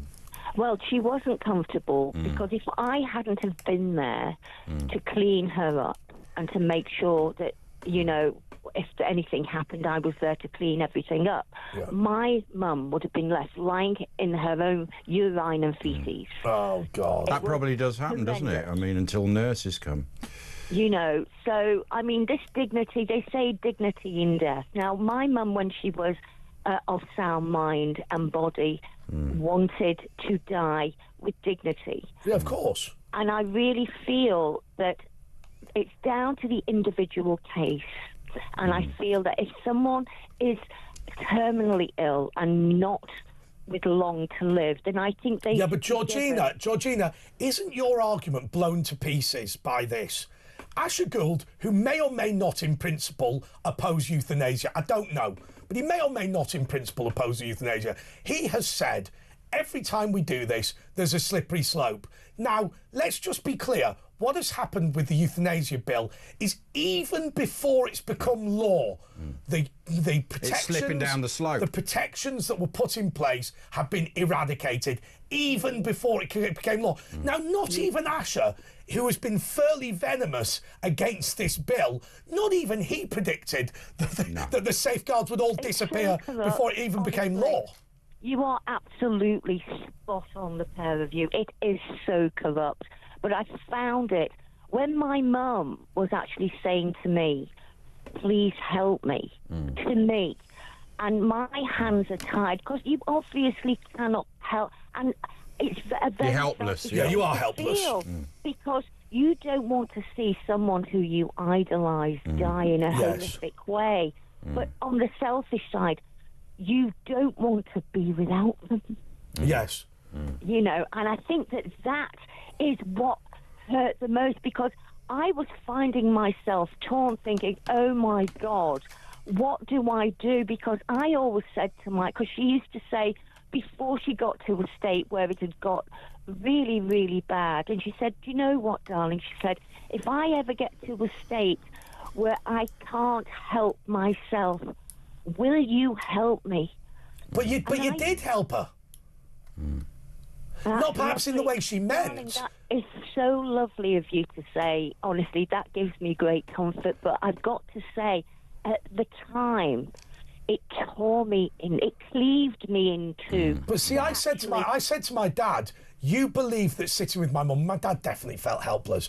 But I said, sitting with my mum, so obviously they wanted my mum to sit on her own because it was the coronavirus lockdown. They wanted her to go into the respiratory ward where she'd have just sat for 4 weeks on her own. I said to my dad, what you have to understand is this is the worst time of your life, but it's also your finest hour. When, you know, from death to death do us part, you are now making good on that pledge that you made as a 22-year-old. To say that whatever happens, I will stick by the side of this woman. And he did discharge that duty. Now, it might have been the most horrendous experience he ever went through, but that woman walked up the aisle on her wedding day believing that he would stand by her through thick and thin, and she was proved to be right. Now, with your mother, once again, with your mother, you did look after her when she was helpless. On reflection, I mean, you didn't obviously help her finish her life. No, so darling. on reflection, do you think you did the right thing? My mum died in my arms, and I couldn't. Well, that's important. Do you know what? When she birthed me, I was in her arms when she gave birth to me, and she died in my arms, and that was the greatest gift to me, that I was so there you for see her. You did the right thing, didn't you? It shows you did the right thing. That is extremely important, and it shows that you are a good person. And obviously you can't do enough. It's not possible. Well, she would have felt that as well, even though she might not have been communicating. She would have felt that. Well, I actually, to get off the subject, because I won't be able to sleep tonight if I carry on talking about it, I actually met Andre in Runcorn. What? I met him. Oh, you're one of the ladies that said hello to me. Yes, you gave me a hug. Oh, yeah, because I don't have that many fans. No, I'm joking. Yeah. So I actually met you in Runcorn. Oh, wow. And you were so sweet and so kind, and it was a real pleasure to meet you. Are you sure? Are you sure you're talking about the right person? Absolutely. He was a thorough gentleman. It was a pleasure to meet him. Was he wearing his big hat? No, he wasn't. His 9-incher. His big hat, but I've got to be honest. He looked very, very smart. Thank you so much. Thanks so much. By the way, I just want to say one thing. There's a guy who's been messaging us about abortion called Michael. I will address that in a moment. But Michael, why don't you phone in? The end of your number is 778, just so you know you're the right Michael. But give us a call about abortion, because I think we should talk about it. Georgina, have you finished, or was there more? I was just going to say as well about Keir Starmer. Oh, of course you were, yes. This ridiculous government, they are putting our women and girls in danger of attack in Great Britain due to this unchecked illegal migration. I mean, we have more and more waifs and strays coming over here in boats and in the back of lorries, and it's at a point now where it's a national emergency. I think it is a national emergency. You know, we're thrown together with these individuals and who come from polar opposite cultural backgrounds. You know, but also by definition, the people who are so desperate they'll get on a boat to come to the UK are the dross. Now, obviously, when you're talking about refugees, yes, people will desperately jump on a boat if there's a war in France, right? But they won't desperately jump on a boat to leave France unless there's somebody who is so marginalised, who is so poorly educated, who has so little economic value that no decent country would take them willfully. And you'd been told you were far right until a couple of days ago when the Casey report came out, and exactly the same with the Southport protest riots. Exactly. They were told they were far right, and then there was an investigation, and they weren't proven to be far right. And this is Keir Starmer, and he just weasels out going, "Oh, I didn't mean them. I meant the political point scoring." I mean, they're just weasels. Yeah, but the thing is, Keir Starmer changes the laws to suit himself. That's the difference. He changes how they're implemented. He doesn't literally and then change denies there was a problem. Georgina, thank you so much. And by the way, I will say one thing. Isn't it great that the viewers and listeners of this show are good people who would look after their family in the way that you have? You know, there's a lot of people who don't these days. More next.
Across the UK, on DAB+, on your smart speaker, on your smart TV, and on your side. This is Talk. Yes, this is Talk as I make the hat ready for the end of the show, hat unveiling ceremony. Okay. There we go. Look at that. Look at that. Looks beautiful. Okay, so let's go to Luke in Bromley. Luke's a regular caller. How are you? Morning, guys. Very good, very good, very good. Thank you. Hi, Luke. Yeah, so much to talk about in the world. I wanted to say one thing. Iran was classed as the biggest threat to the UK. Where is it stand now? Because it ain't the only threat now, surely. Sorry, say again? Well, Iran was classed as the biggest threat, equal with Russia to the UK on a, national... It still has nuclear material and has the ability to send a missile over here. I think the big problem with Iran, though, was its sponsorship of terrorism around the world. Sorry? They've got no leadership. They're depleted. Yeah, hopefully now it's on the way out. Sorry, just to get some background, Luke, are you happy or unhappy with what Israel is doing in Iran? Very happy. Very happy. Why? Because it was needed, and it's taken some guts for Israel to stand up and say, we're going to do it. The German Chancellor today said Israel's done the world's dirty work. Well... And that's correct. He's correct. He's a brave man compared to Keir Starmer. He's going, de-escalate, which is escalate, to be honest. De-escalate is red rag to a bull with these people. David Lammy, flipping it. I mean, the other thing is, let's de-escalate with the terrorist group. How about we don't do that? Yeah.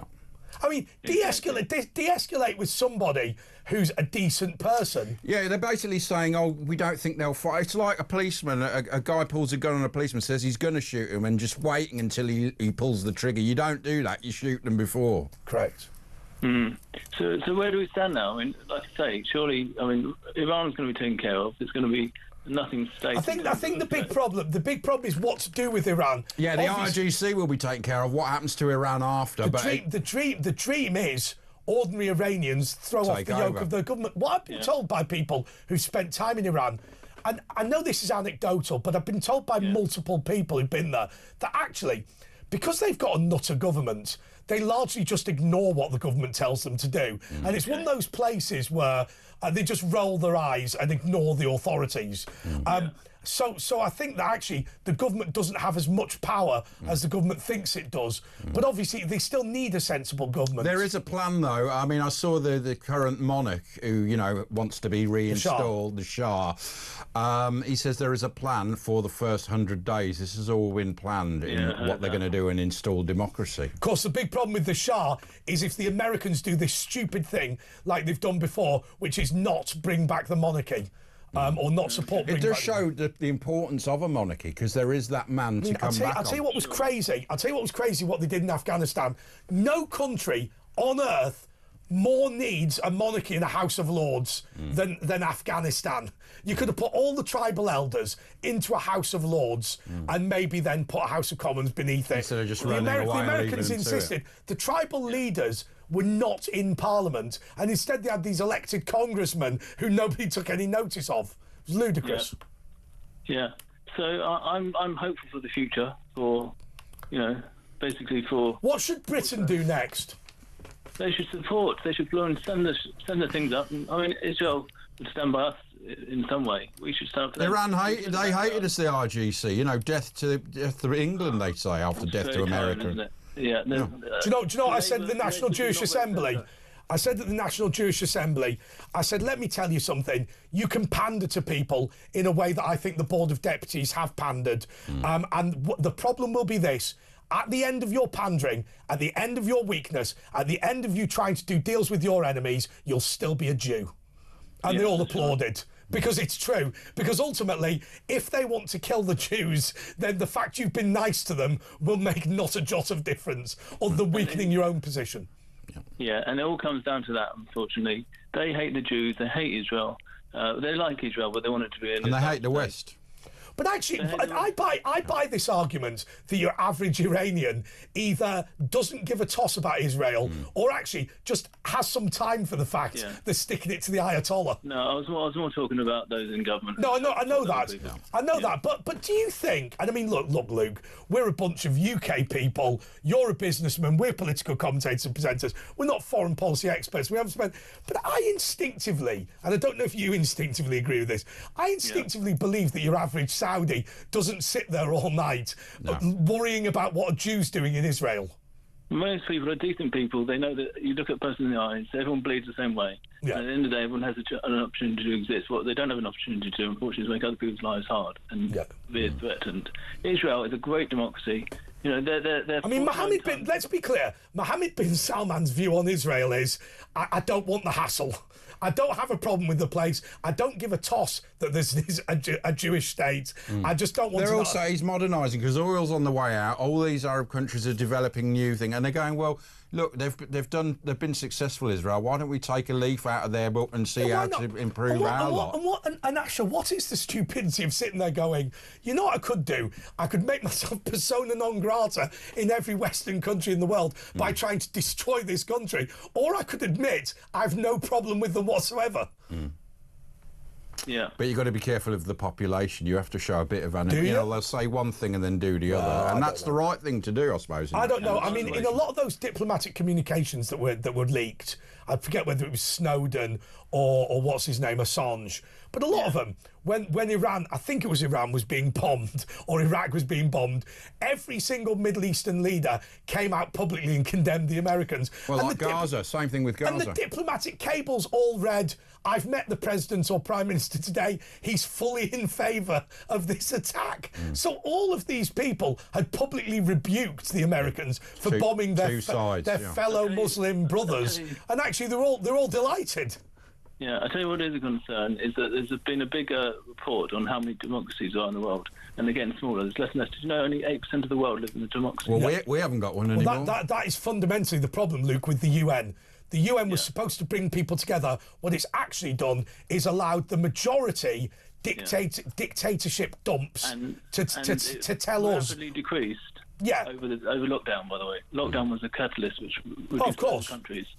Yeah. But what's happening at the UN is basically a bunch of, as an example with Israel, we're not obsessed with Israel, just happens to be topical today.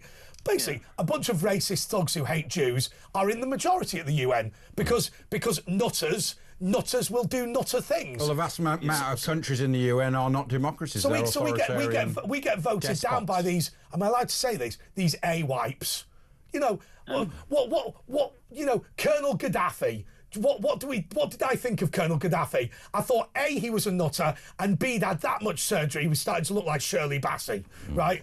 I mean, the guy went to Belgrade and pitched. The guy went to Belgrade and went to Central Square, pitched a tent and arrived on a camel, right? He's off his head. Well, he really was. And Iran, you know, they were at the UN. It was their turn to run the Human Rights Council. I mean, what an utterly ridiculous situation. Hanging people off cranes in the town square. We're sat there saying, it's always equal but different apart from us. Yeah. Why can't I stand up and go, you know the main problem with Somalia? It's a dump. Why can't I say that? What happened by Israel to Iran on day one was absolutely unbelievable. It was a bit reminding of the 6-day war. A little bit. Very similar. What they did was, do you know what? In day one, China lost $400 billion of investment. Really? Yeah. Well, they killed all the leaders. All the 30 top leaders are dead. Same with Hezbollah, Hamas. I mean, the head of the person in Iran who was there for looking for Mossad agents was himself a Mossad agent. I know this is the worst piece of anecdotal evidence ever, but I would suggest to you that if Israel's flying planes and bombing you, they know you're wrong. Right. I mean, 30 of their IGC leaders legged it to a cave the other day. Israel knew exactly what they were and eliminated. OK, Luke, we're going to have to leave it there because we're going to have to go to Mark in London. Well, we don't have to. Mark, we're looking forward to talking to you, but you've only got 2 or 3 minutes. Go for it. Yeah, good morning, guys. How you doing? We're all right. Yeah, we're good. Going back to all the migrants and they coming into the country and the way the British people are being treated by the government and basically the police in this country, more preferred over migrants, is there no threat of the English people basically rising up and saying we've had enough because the government won't listen to us? Well, that's the worry. I mean, as to Professor David Betts from King's College says, we've passed the tipping point. Within 5 years, we'll have a civil war. He doesn't know quite how it will manifest itself, but, you know, and he was an advisor to the government, so the government know these things are going on. So it's a bit of a worry. This is why they clear out the prisons, you know, and start coming down hard on, you know, the indigenous population to basically... But it's all unravelling, isn't it, you know, with this report about the Supreme Court, about the wokery, you know, women can call themselves a man, and then we had the Southwark riots, they weren't far right, and now we've had the grooming gangs. It's all unfurling and making them look ridiculous domestically and around the world. The thing is, all these people that have been put in prison are saying that they're all far right, and it's been proven that they were. Well, they've gone back on it now, yet they're still in prison. Yeah. How comes they haven't been released? I know. Yeah. Anyway, Mark, thank you so much. Look, I just want to say for the final minute, just an apology to Michael and others for not mentioning abortion. It's because there was a lot going on with other issues today. I want to be absolutely clear. Let me express my political view. If you believe that it is appropriate to snip the arms and legs off a baby that could have been born 1 hour later and then crush its head with forceps... Could have been born a month before. Hoover out the contents and then donate them to medical science. Congratulations, you are a barbarian. I absolutely do not accept this full-term abortion as anything other than the barbaric act it is. It is killing babies, isn't it? I'm not willing to accept it, by the way, for Down syndrome. I think that it's unbelievable. I'm anti-abortion, but I think that we can all agree there is a difference between 2 cells and a